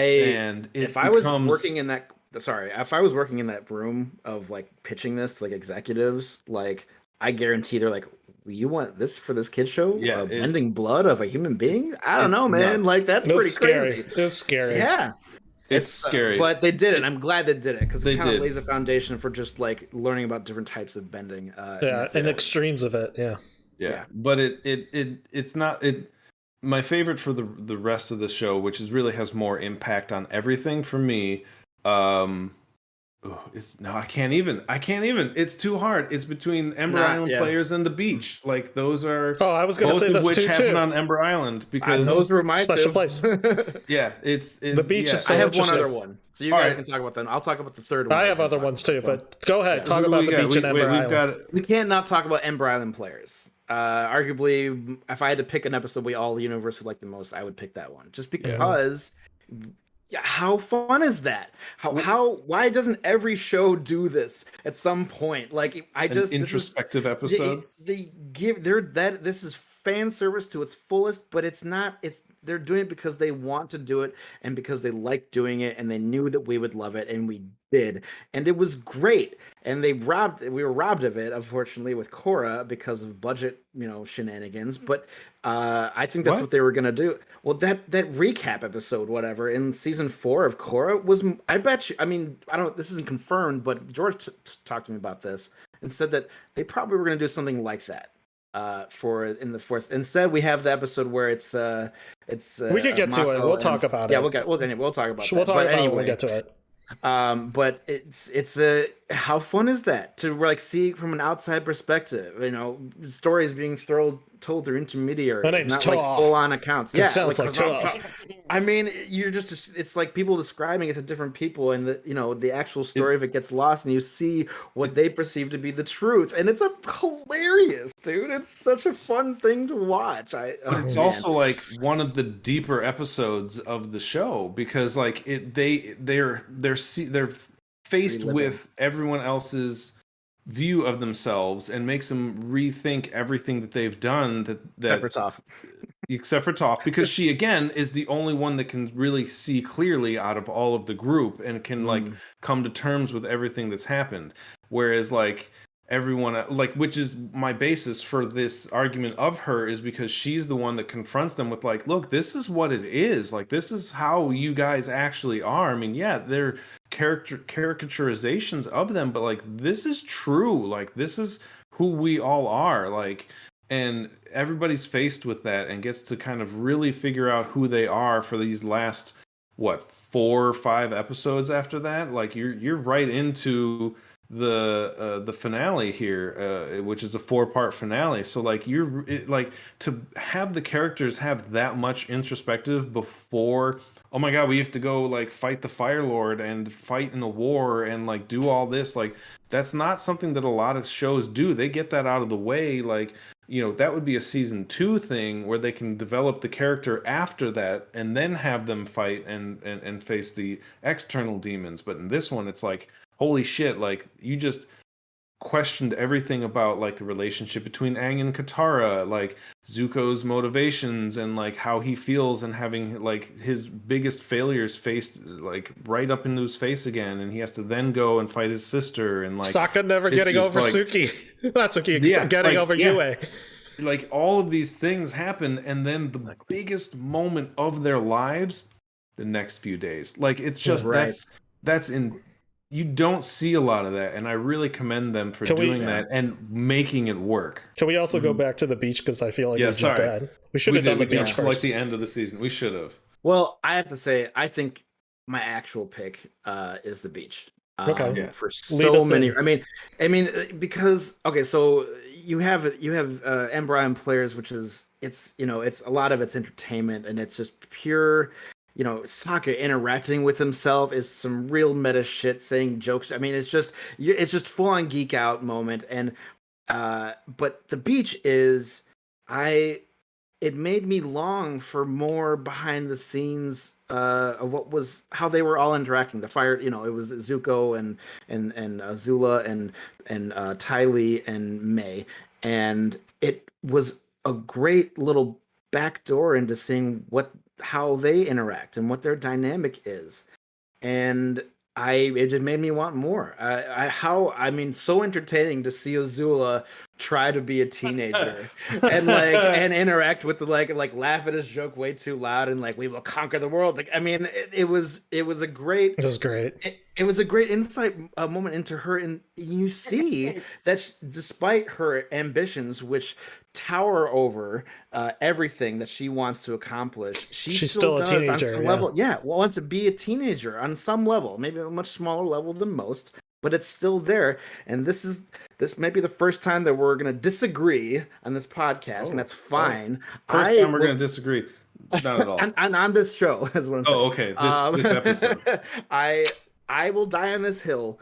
I think Azula was not beyond redemption. No, I don't disagree with that. Okay. I think me and Tim have talked about it then, maybe, but it's a tough one. If you before this episode you're like, yeah, whatever, I'm with see, the thing is, the main argument against that, even Uncle Iroh says, no, she's crazy and she needs to go down. And it's like, if Uncle Iroh says it, that's pretty much it. That being said, going into this episode, I was of that mentality, and on the other side of this episode, I changed my mind. This episode single-handedly made me think that Azula could potentially be, maybe not good ever, truly, but there's good in her, and there could have been you some could sort of see redemption where she's for coming her. from. Yeah, you see where Right. she's coming from. You feel bad and you feel empathy for her because she grew up in the same household as Zuko. This girl didn't receive love from anyone No, growing up. Zuko felt the It's love her own of his fucking mother. problem, man. She Yes and no. tormented that family, and her Yes and mother no. tried to love her. You see the clips, and she tried to love her. She tried to show her the same, but she just kept being a little crazy psycho. It wasn't all up person. to her mother. Her father could have stepped up too, but he didn't ever for anyone, Yeah. and that's not her fault. Mhm. There was a lot of lack of love that she felt that led to her being who she was. Yeah. And she still was a person at the end of the day, capable of love just as much as anyone else. But when you don't ever receive it or feel it, it's a hard thing to practice. Yeah. And all she needed, she was ever going to receive any, would be from this group. But she never gets that chance. She's made her decision too quickly, too hard. Yeah. And that's it. But I still love watching that episode. All the wondering time. to myself, what if? It's a great episode. That especially that end scene, which is the four of them together, like that is such an iconic picture, like very Breakfast Club. Yeah, it is very good. Totally. But I feel that she, and you're right, this is probably the only time we're gonna disagree. I feel like that I really do want to agree with you. I do. I'm trying to argue with myself in my head to be like, yeah, I feel like I don't think I can though, because she showed the slightest vulnerability, but I don't feel that was enough to bite for her redemption. And she showed the jealousy for Ty Lee because Ty Lee gets all the affection from all the guys and everything like that, and that was the moment where she wanted to be a teenager and wanted to see what it was like to receive this affection. And you could see that in the moment she was very happy when she was on the balcony talking with that guy, and she kind of let go for a second, but immediately went back to we're gonna rule the world and be the strongest powerful couple in the planet, and all that stuff. I feel it wasn't her talking though. That was. But I feel at this point in her life, this is where she is, and this is who she is. If this was 5 years earlier, there may have been a chance, but where she is and the progression she's made to get to there, I feel there's yes, it was a moment that she wanted to feel. She did it. She's happy with it, and now she's going to move on because she did feel the rejection that she got because she obviously went over the top.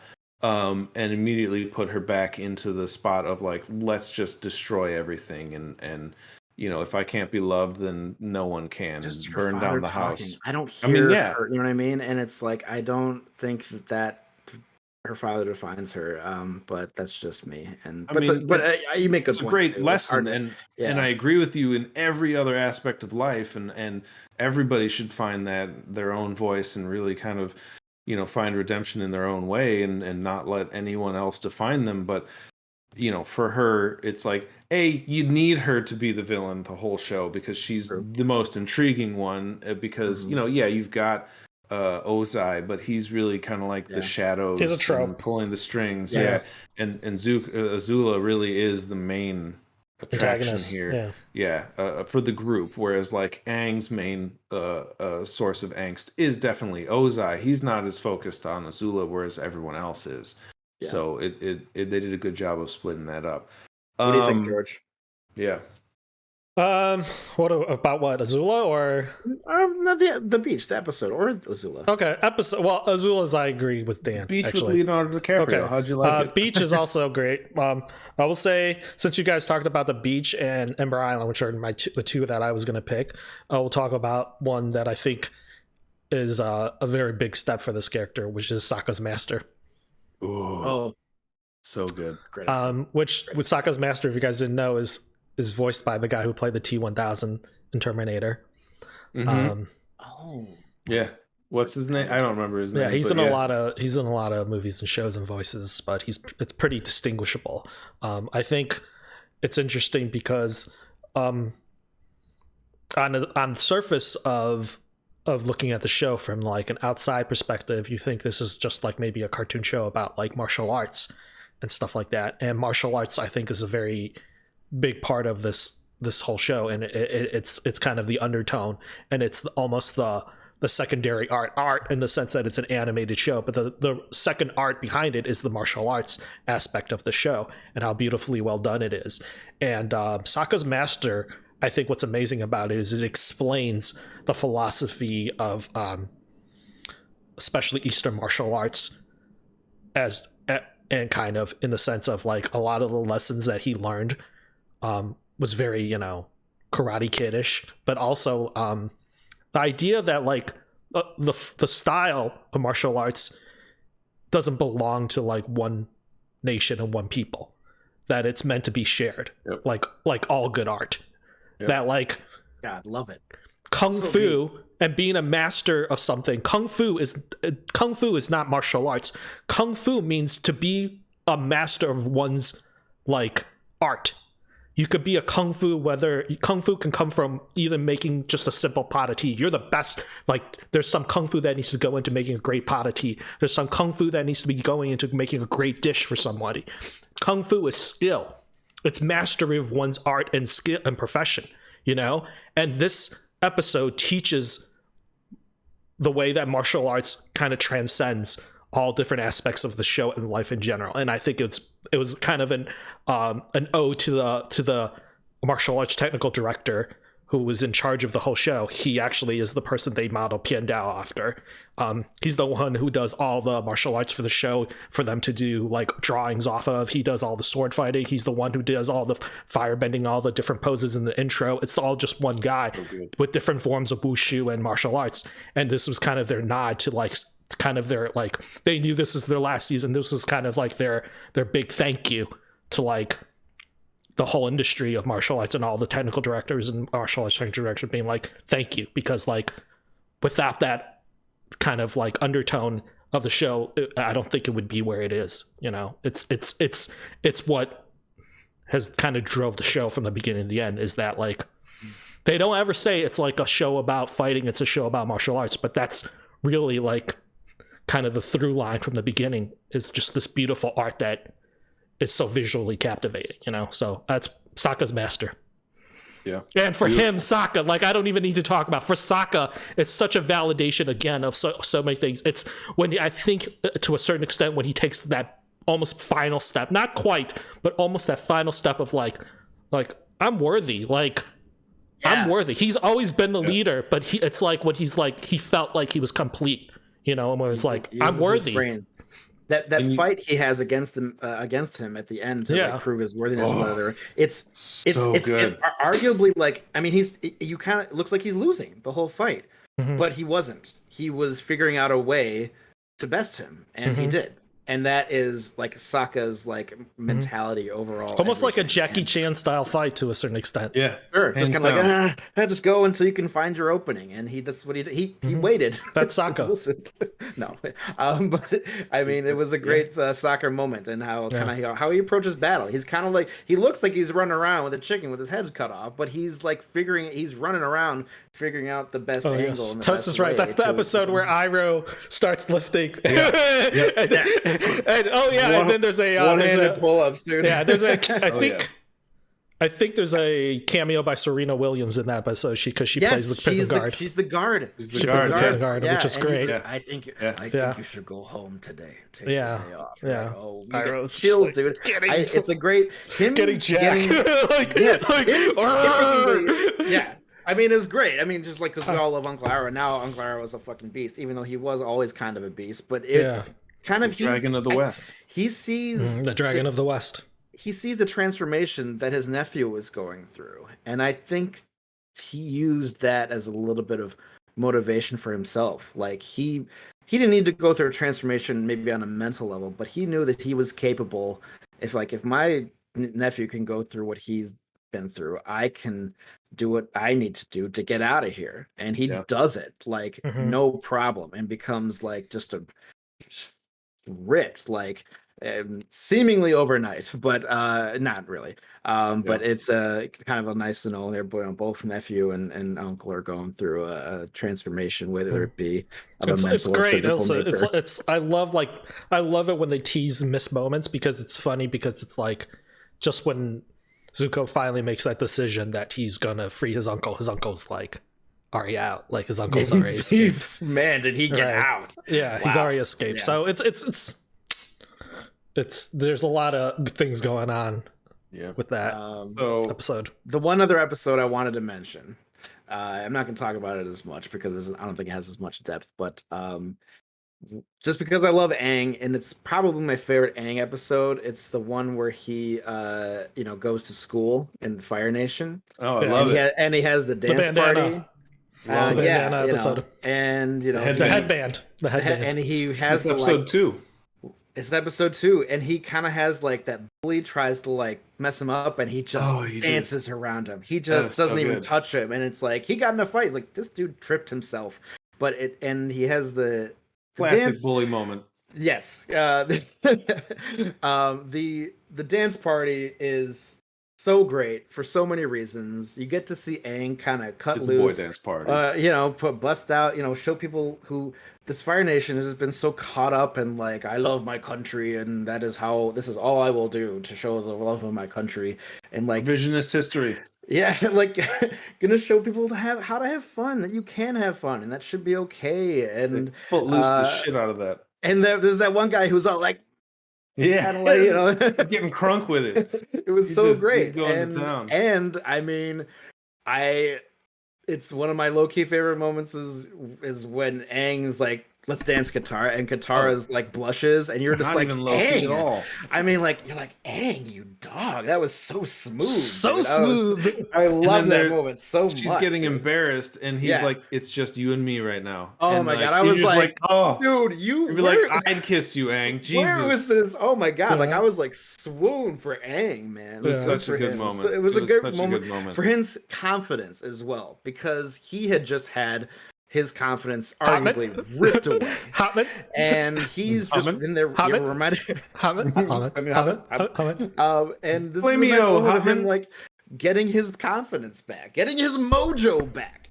Yeah. And it's and they do their whole dance, and everyone's awesome. It was what a nice, much needed episode following the events that had just transpired.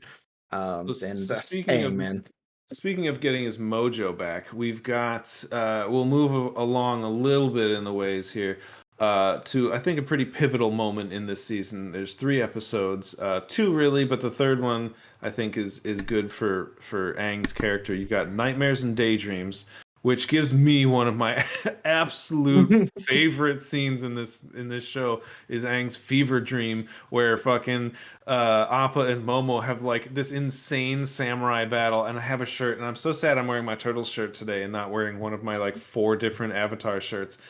But that episode, I mean, it was huge because Aang is like, it's the eve of the Day of the Black Sun, it's the eve of the eclipse, and he is losing his mind. He's losing his shit. So freaking out that he's hasn't not slept ready for days, and he's just like, just not for days, and he gets like all the fucking, you get the what's his name, therapist Sokka. Oh, please tell me more. And he's got that fake beard. Who's got the fake beard from the episode of the headband still? Which he's like, it's permanently glued to my face. So good, but like it shows that make you feel. It shows that Aang will finally, after like we're on season 3, episode 9, and there's been about like 18 to 19 episodes a season, so we're at about like 40 or 50 episodes at this point. And he finally is like, what brings him around is his friends and his acceptance that they're going to be there to help him, and he doesn't need to have all of this weight on just him, that no matter what happens, they have his back, and these are people he can rely on. And that really kind of that's what eventually centers him and allows him to sleep on like what looks like one of the most comfortable fucking things I've ever seen in my life. just pure sheep's wool. Perfect, amazing cloud, and it's so great. A little itchy, but it's okay. Yeah. But like it was a good episode. And then you've got the Day of the Black Sun part 1 and part 2, where it has some pretty big implications for moving forward, because it changes the entire, like, they were like, this is it, this is the end, we're gonna go end this war right now. And then ends up that, obviously, spoilers, they knew because of one of the episodes earlier when they had infiltrated the Earth Kingdom and got the information, because the king is just a fucking moron. Azula knew the whole here's time. all this information. And Azula knew the whole time. Oh yeah, the whole time, and so like set the whole thing. He didn't up have to try. He just was like, "Here you go." And I will say this for Azula, she is a mastermind at planning these things. Yeah, like she was a step ahead of everybody the entire show, and it was not until I think an episode or two after this.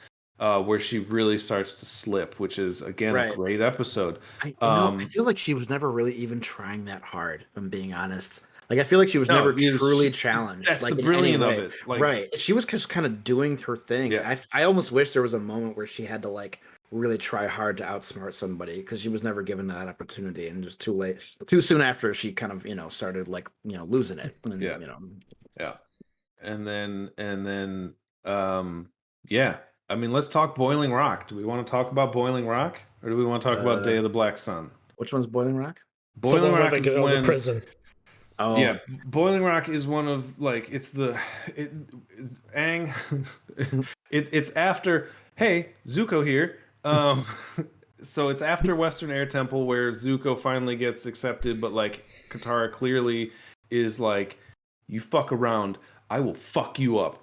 You and like you see that moment where like he is terrified of her for that. He's like, oh okay, I want this to work. And we haven't even gotten to the moment that like really shows Zuko like the Katara moment. You've got this is the Sokka episode, and following is the Katara episode, where they both kind of come around fully on Zuko with they go, this is the one you were talking about where he was like, oh look, Suki's here. like I totally forgot about Suki. Clearly not too high on his list. That's fine. I mean, of all the things you got to do, saving the world, finding your girlfriend, it's just kind of like, not only was it, but she wasn't even on his list, is what I'm saying. You know what I mean? Like, it was just like, she's the fine. last time they saw him, they saw him was at the crossing of the Serpent episode. The last time Sokka saw him. We know something happened to them because we know about Appa's Lost Days. Yep. It's such a good fucking show. Appa's Lost Days, man. But you've got the Boiling Rock where he goes to save his father, and you're in this prison.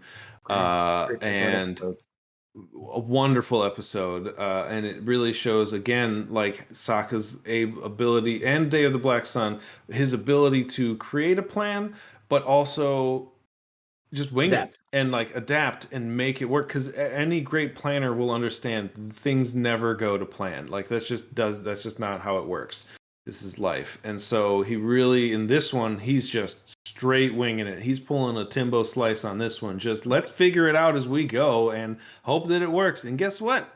It did. It worked out very well, better than they could have imagined, because at the end of it, you get May and Ty Lee at the prison, who are this awesome battle on the gondola, and May's down on the ground is. Oh. Can I bring it? They couldn't have done it all without Ching Sang with the riot. Riot. Ching Sang.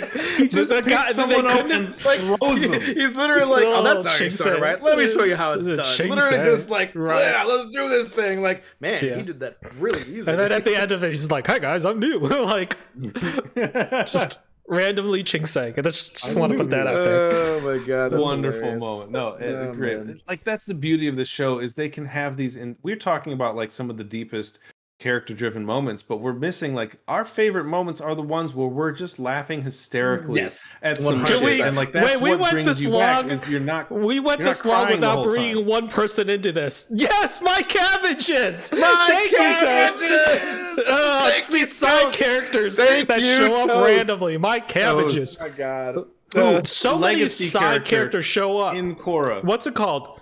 When Zuko alone, and the episode where Toph runs away, or whatever, like Zuko runs into the pregnant lady who ends up giving birth on the serpent path with them. So well made. So and then later on, they get onto the train in Ba Sing Se, and Zuko and Iroh are on the train with them, being like, and Iroh's like, "What a beautiful baby, like handsome baby." Like these little side characters actually make cameos, like repeatedly into the show. Repeatedly, and I'm going to talk about cameos later on too, because later on when we get to Korra, that they do that even more, and I want to talk about that. I don't think we can do Korra tonight. We've been doing this for 2 hours. This has been going long, so we're gonna go back to Boiling Rock here. The ending of Boiling Rock is really why we're getting at it, because May has one of my favorite lines from her character, and it really kind of breaks down. This one line breaks down Azula and starts her descent into madness, in my personal opinion. It's when she frees the gondola and lets them go away because Zuko's on it, and she comes down and she's like, clearly Azula is trying to instill fear and be like, you've just made a huge mistake, and she's like, you underestimated, like, you miscalculated my love for Zuko outweighs my fear for you. And I'm just and then you see these two start to fight, like go for that moment, and then Ty Lee is like, and just chi blocks her, and just at that moment is even Ty Lee can't believe what she just did. She's just oh man. She's like, let's get out of here, and then they're surrounded, but it's the linchpin moment for her descent, because she starts to not trust anything that anybody says ever. And so, it really shows. She tells the two old ladies to Agni Kai, and they're like, we're not firebenders. I mean, when you've only had to command trust your entire life and never had to earn it, not even trust, fear. Fear. Fear. You're right. It's not trust, it's fear. And you like to get people to do what you want, and you can't just will everything into existence. And she does not know how to handle that. Yeah. So it's wonderful. It's a good moment. And then I'm steamrolling us along. So we've got the Southern Raiders, which I do want to talk about, because this is a huge moment for Korra, or for Katara. Okay. I don't care about this episode. Zuko. This is my least favorite episode. That's my least favorite one out of the whole season, because I feel like Katara got her episode already this season.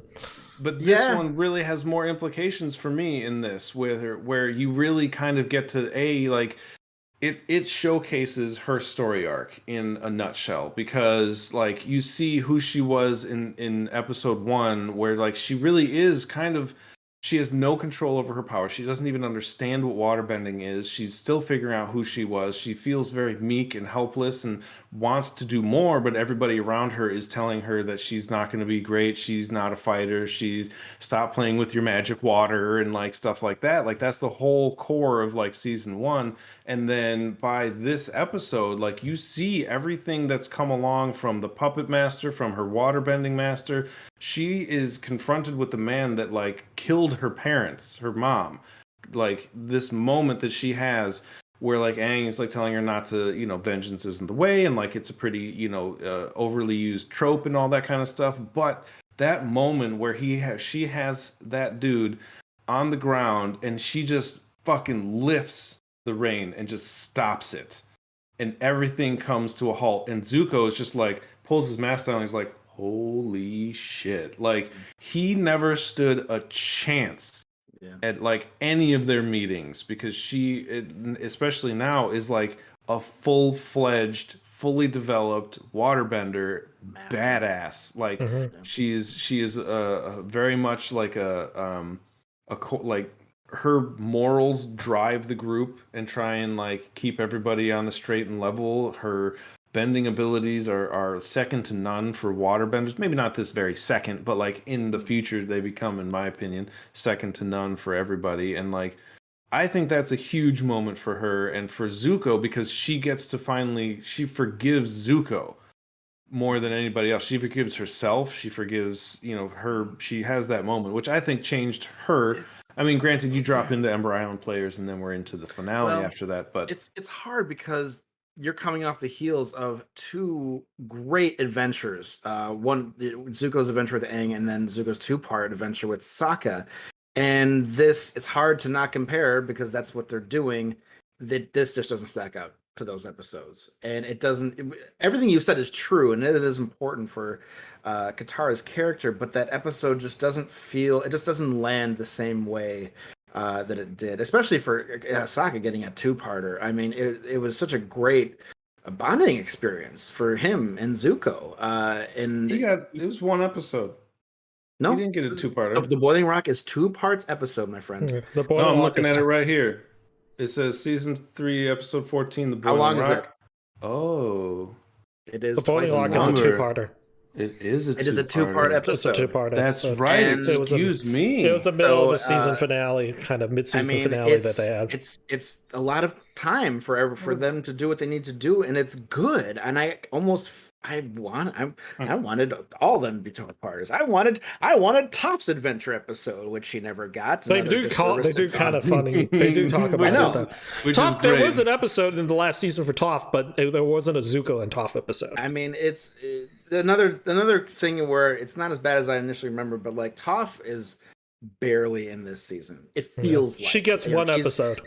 And even when she is there, she doesn't say much. I am the Melon Lord. I mean, that's a great moment, but like, she's just not to have her be basically the featured kind of like player almost in second season, where everyone's talking about how great she is. He all of a sudden is just like there to like make bridges and like to help them get places or beat dudes up, and I kind of felt like they could have done. She had that good episode though, where the runaway, where that was like the end of her story. That was good. Kind of that wraps up her story. Yeah, it was a great Katara and her bonding moment along with their story and the Tales of Ba Sing Se. It finishes their story arc, which I really love.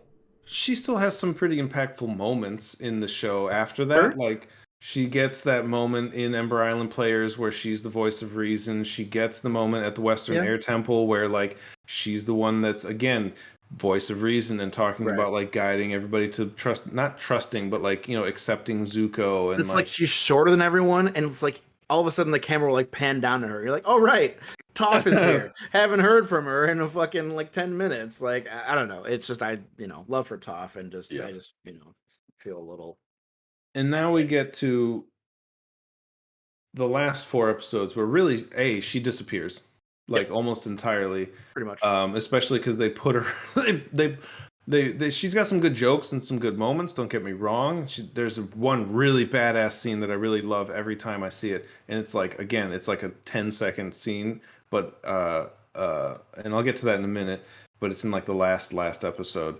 But like they put her on a fucking airship. She can't see outside. But it's fucking awesome, dude. You know what I mean? So, but she's fucking awesome because she's in it. She has that moment where she wraps herself in metal, busts down the door, comes in and fucks her in the cockpit. So good, so good. But we've got they did a 4-part episode for the finale, which is like that's nuts, and I loved every second of it. The Phoenix King, the Old Masters, Into the Inferno, and Avatar Aang. I love the Old Masters just because you get to see, you get Iroh again, you get the White Lotus, you get like, Piandao, you got Zhang back. This whole all these. It's interesting because like the White Lotus has always been kind of like the sub story and the subplot, because you saw these again. This is like the callback of like all these characters that kind of like.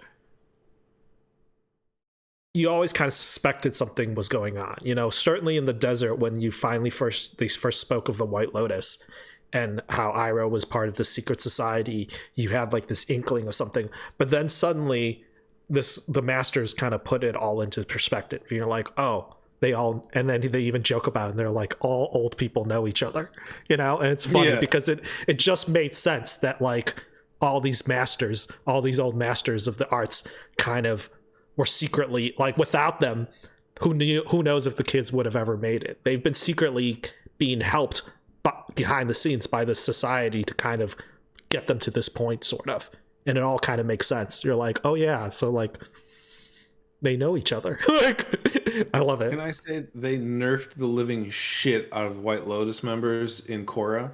Of course. Like you've got like the members you see in this are like the most badass benders you could possibly find, and then you've got bumbling guards who are like they became nobodies. They came out of the shadows, and Yeah, they were they like became more or less like, so they just sort of had to hire like a bunch of dudes to do. They became a shit. larger organization, if you will. Yeah. Of all of these episodes here, really like the one that the moment I want to get to, and if you guys want to bring it up, please do. But I really want to dive into like the end of like the literal end of it, how he defeated. Can we go? Ozai. Can I talk before that? Please, yeah, that's why I said before. it. So okay, so I'll say go the one part that I really like about the final thing is my favorite part of it is like is Aang on the lion turtle, like. Well, that's what I'm talking about.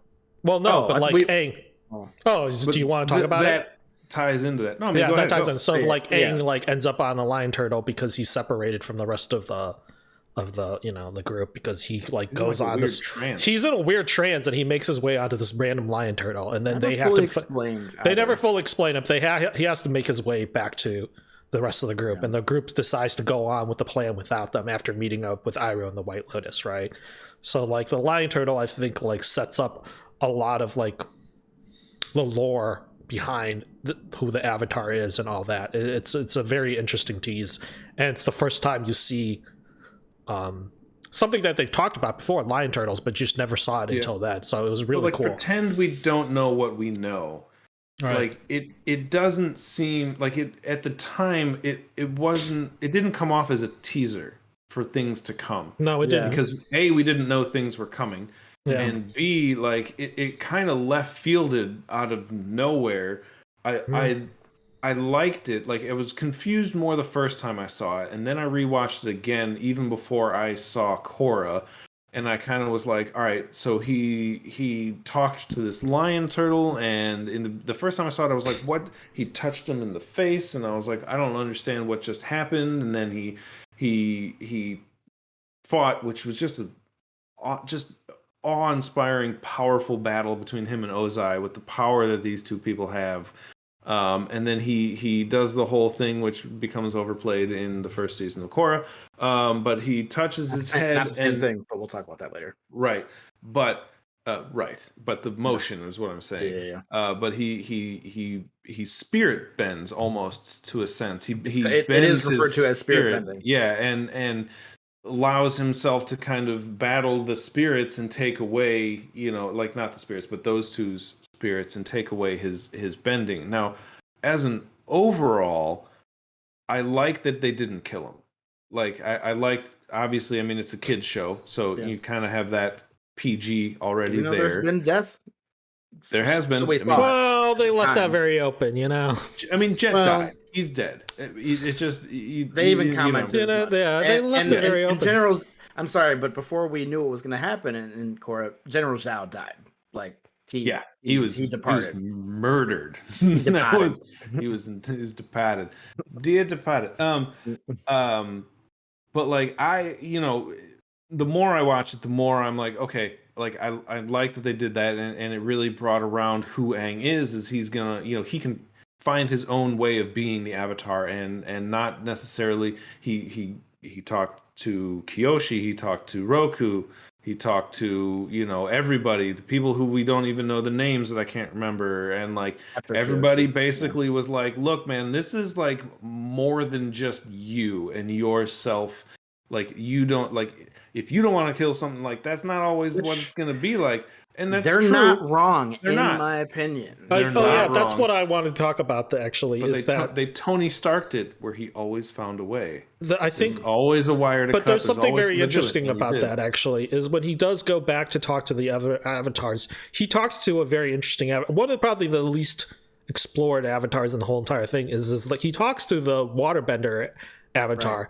And the waterbender avatar made something very clear to him, and I think it speaks a lot about in action with Aang, is that Aang was gone for 100 years, and this is what happened, is the avatar must take an active role in guiding the events of this planet, because without it can go very awry, and this is the same problem we'll get to that Korra faces as well, is that Aang took 100 years off and the world went to shit.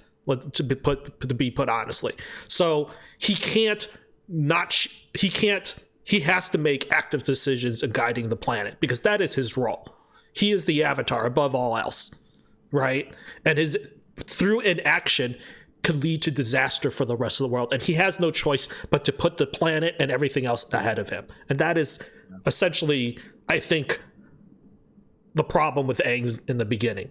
It's like it's always been his balance issue. Is like his lifestyle choices that he grew up with, and the decision that he made as a child to run away, and now that he's become almost like a full adult to a certain extent and grown and matured, he now has to make that he's faced with that reality again. Do I stick to the morals that I like grew up and lived by my whole life of being a pacifist and being a monk, which was like the tenets of being an airbender, or do I make a harsh decision in order to protect the rest of the world as my role as the Avatar? It's good. It's good. He has to take action. He has to. There's through inaction, there's devastation, and that's the story of the Avatar. You don't act. He persevered though. He stayed true to himself. Kyoshi, same story. Through inaction, if Kyoshi doesn't act, bad things happen. When the Avatar doesn't act, bad things happen. Yeah. It leaves a vacuum of space for things to come in and the world to go the wrong direction. And that happens every single time an Avatar decides to take a back seat. Yeah. It happened to Roku. It happened to Kyoshi.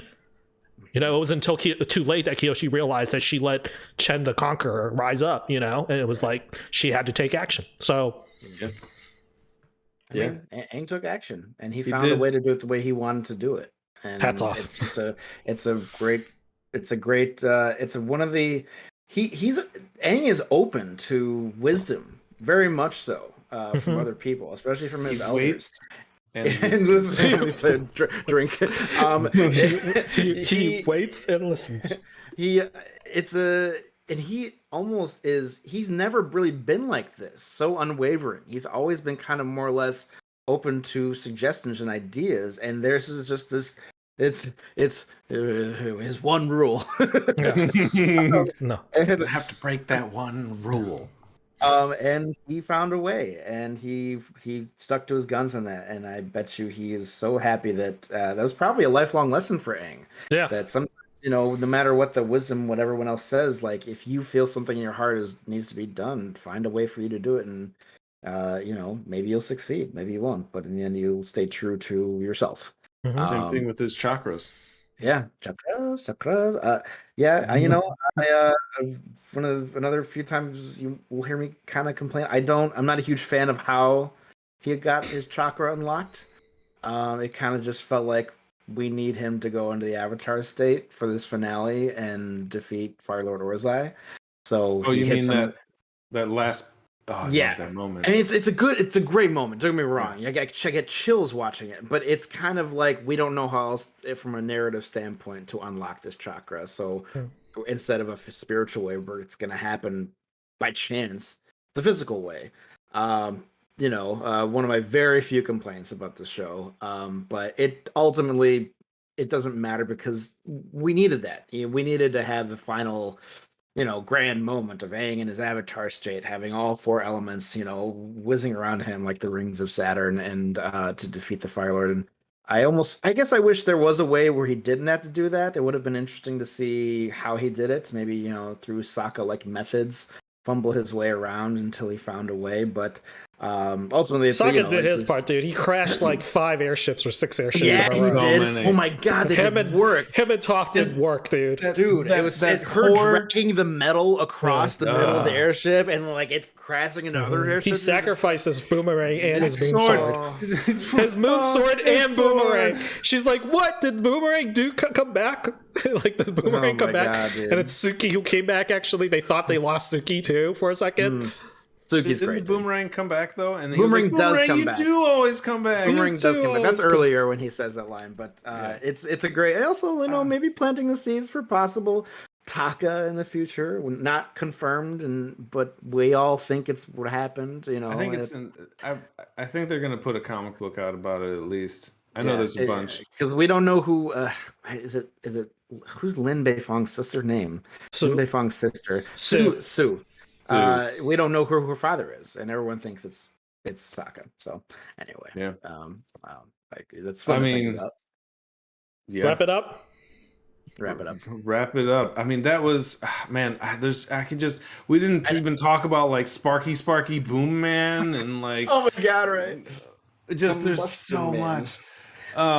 It's nice to let it out. I feel like we're always holding back when we talk about it because otherwise we just do this. We just talk about it for way too long, and everyone else is like, "Okay, guys."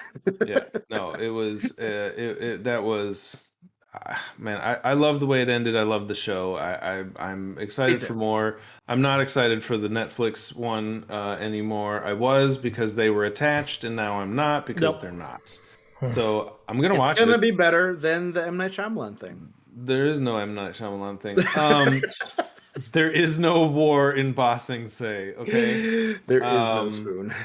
Yeah, we barely even mentioned the Dai Li. There's going to be more. So here's what we're doing. We are going to have another episode.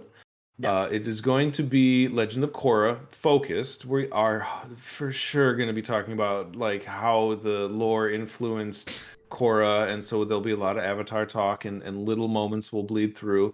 Let us know what else you guys want us to talk about. We are excited and thrilled to do this. I want to get more of these in the bag so that I can post them. I'm going to have this on my YouTube channel, so you can leave comments there and continue to tell us what you liked about the show, what you liked about us futzing around and trying to bumble our way through the seasons. Please find me there. It's the Modern Nerd, all one word. I will you find me on Sir Slice 13. You can find the links to the YouTube there on everything. The Modern Nerd on Instagram. Please follow. This has been a blast. We're going to do more of these offbeat ones that aren't just reviews. But we are going to do also upcoming, we're going to have the Witcher review. We're going to have our Boba Fett review. Probably at that point, it'll be 3 episodes. Dan, that we'll be reviewing. We're gonna have the Korra one, and we may even just have a wrestling, all things wrestling one for any of you wrestling fans, just because we're gonna just nerd out for like an hour and talk about but we're gonna make you watch it because gosh darn it, that's what we do. Thank you, Toast. I'm really glad that you guys all were there. Thank you, Toast, everyone for staying else. listening. Appreciate it. So again, like, subscribe, follow George, follow Dan, follow me. Anything else, gents? Nope. No? That's it?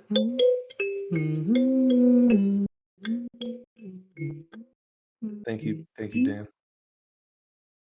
I like that. Dan's got his what? Kalimba. The only thing I know how to play in this thing. Cucumba. Kalimba. That's it, ladies and gentlemen. Thanks for tuning in, and you'll see another one of these live again. Again, follow the YouTube channel, and it was a lot better than Rogue One. A lot better. Oh man, dude, the people almost made it. Their minds right now. We went to a whole episode without one mention. He says the Rogue One of Avatar would be the M. Night Shyamalan movie. There we go.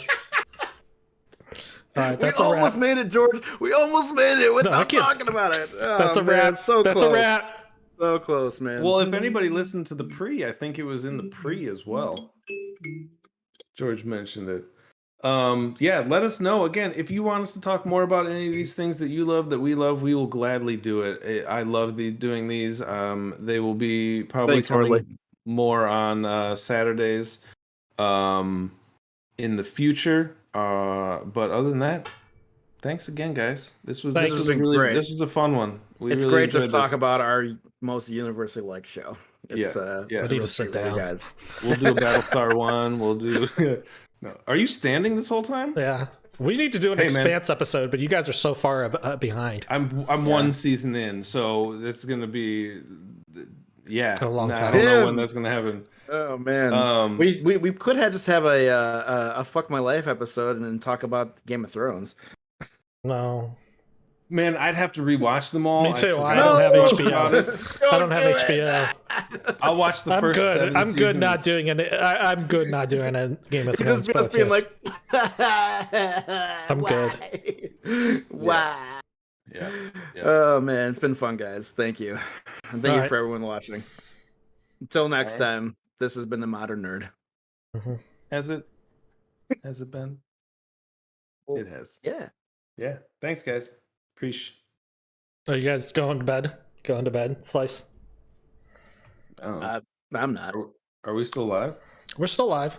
Yeah. But you could cut Thank it you however you everyone want. for sticking around. Thank you, Toast. I just need to Toast, sit down. Toast did mention other episodes we didn't get to. She talked about Omashu, the king of Omashu. Omashu in first. I mean, that was. I kind of wish I could have worked that in, but we were on such a roll. That is the moment. That episode actually, Toast, is the moment I was like, okay, this show is legit. Because those first couple episodes, you're kind of like, I don't know what all the hype is about, but you know, then all of a sudden Aang is riding down the. We never talked about the swamp. The swamp. The swamp was kind of an eerie, kind of different episode. You know, like a departure, especially because of how it comes back later. Toph. Yeah, it led him to Toph, and also it shows up again in Katara's Korra. Right. The swamp. Man, we could do this forever. We really Seriously, could. we really could. I mean, we could do a full-on episode-by-episode breakdown. Like, I mean, they already are doing an official one with cast members and shit. I don't need to. Well, I mean, we're cooler than them. Dante Bosco. You mean what's his name from Married with Children? Rufio. Oh man, Rufio. So apparently, little tidbit for anybody who's not going to watch those or listen to those is when he was recording, like he didn't really always know the whole story of what was going on. So people he'd go to cons and people would ask him like, "Oh, what do you feel about this?" And be like, and they'd be like, "Scream my honor." He's like, "Why am I screaming my honor?" Because like he didn't really fully grasp everything about the character while he was recording it. And then he went back and like actually watched the show, and he was like, "Oh my god, I say that a lot, don't I?" And we're like, "That's absolutely hilarious." That he was like kind of halfway in it and like just kind of doing his thing, but like provided such like an amazing performance as Zuko, but yet didn't know what was going on. Like that's just effortless for him. This is that's a no one does that anymore. Anyone who's gonna do that and go to cons is gonna be fully versed and aware of what they're representing. And unless you're in like the big ensemble Marvel movies, because they only present you with like unless your part of the script. Yeah. Gwyneth Paltrow has no idea know where she is on the day. She is just toweling. I have no idea what's going on. This is a Spider-Man movie. I thought this was the Infinity War. Oh my god. Yeah, so that answered that 2 hour was Dan's question from a month ago of favorite character arcs, all encased in that. If you have another question for us, please ask, and we'll incorporate it into the episodes. That's totally what happened. We planned it out this way. Yes, that's how it worked out. Yes. All right, I am done. It's almost 11 o'clock, and sweet Jesus, I have to go back to work tomorrow. So we could have talked for another hour or so about just Avatar easily. Yeah, so tune in, keep watching George. If you follow George's, it'll happen. I'm gonna go with sometime during the week, maybe. I would prefer, and then I'll save it and post it to the YouTube at another time. But we'll let you know. Follow our stuff, and I'll let everyone know when we're gonna do another one of these Avatar ones. Cool. It's been real, guys. Thank you again. It has been my honor. Yeah, it is pretty good. Honor. Honor. Ember Island players. All right, I am hanging up the call. All right, bye. Good night. Bye, guys.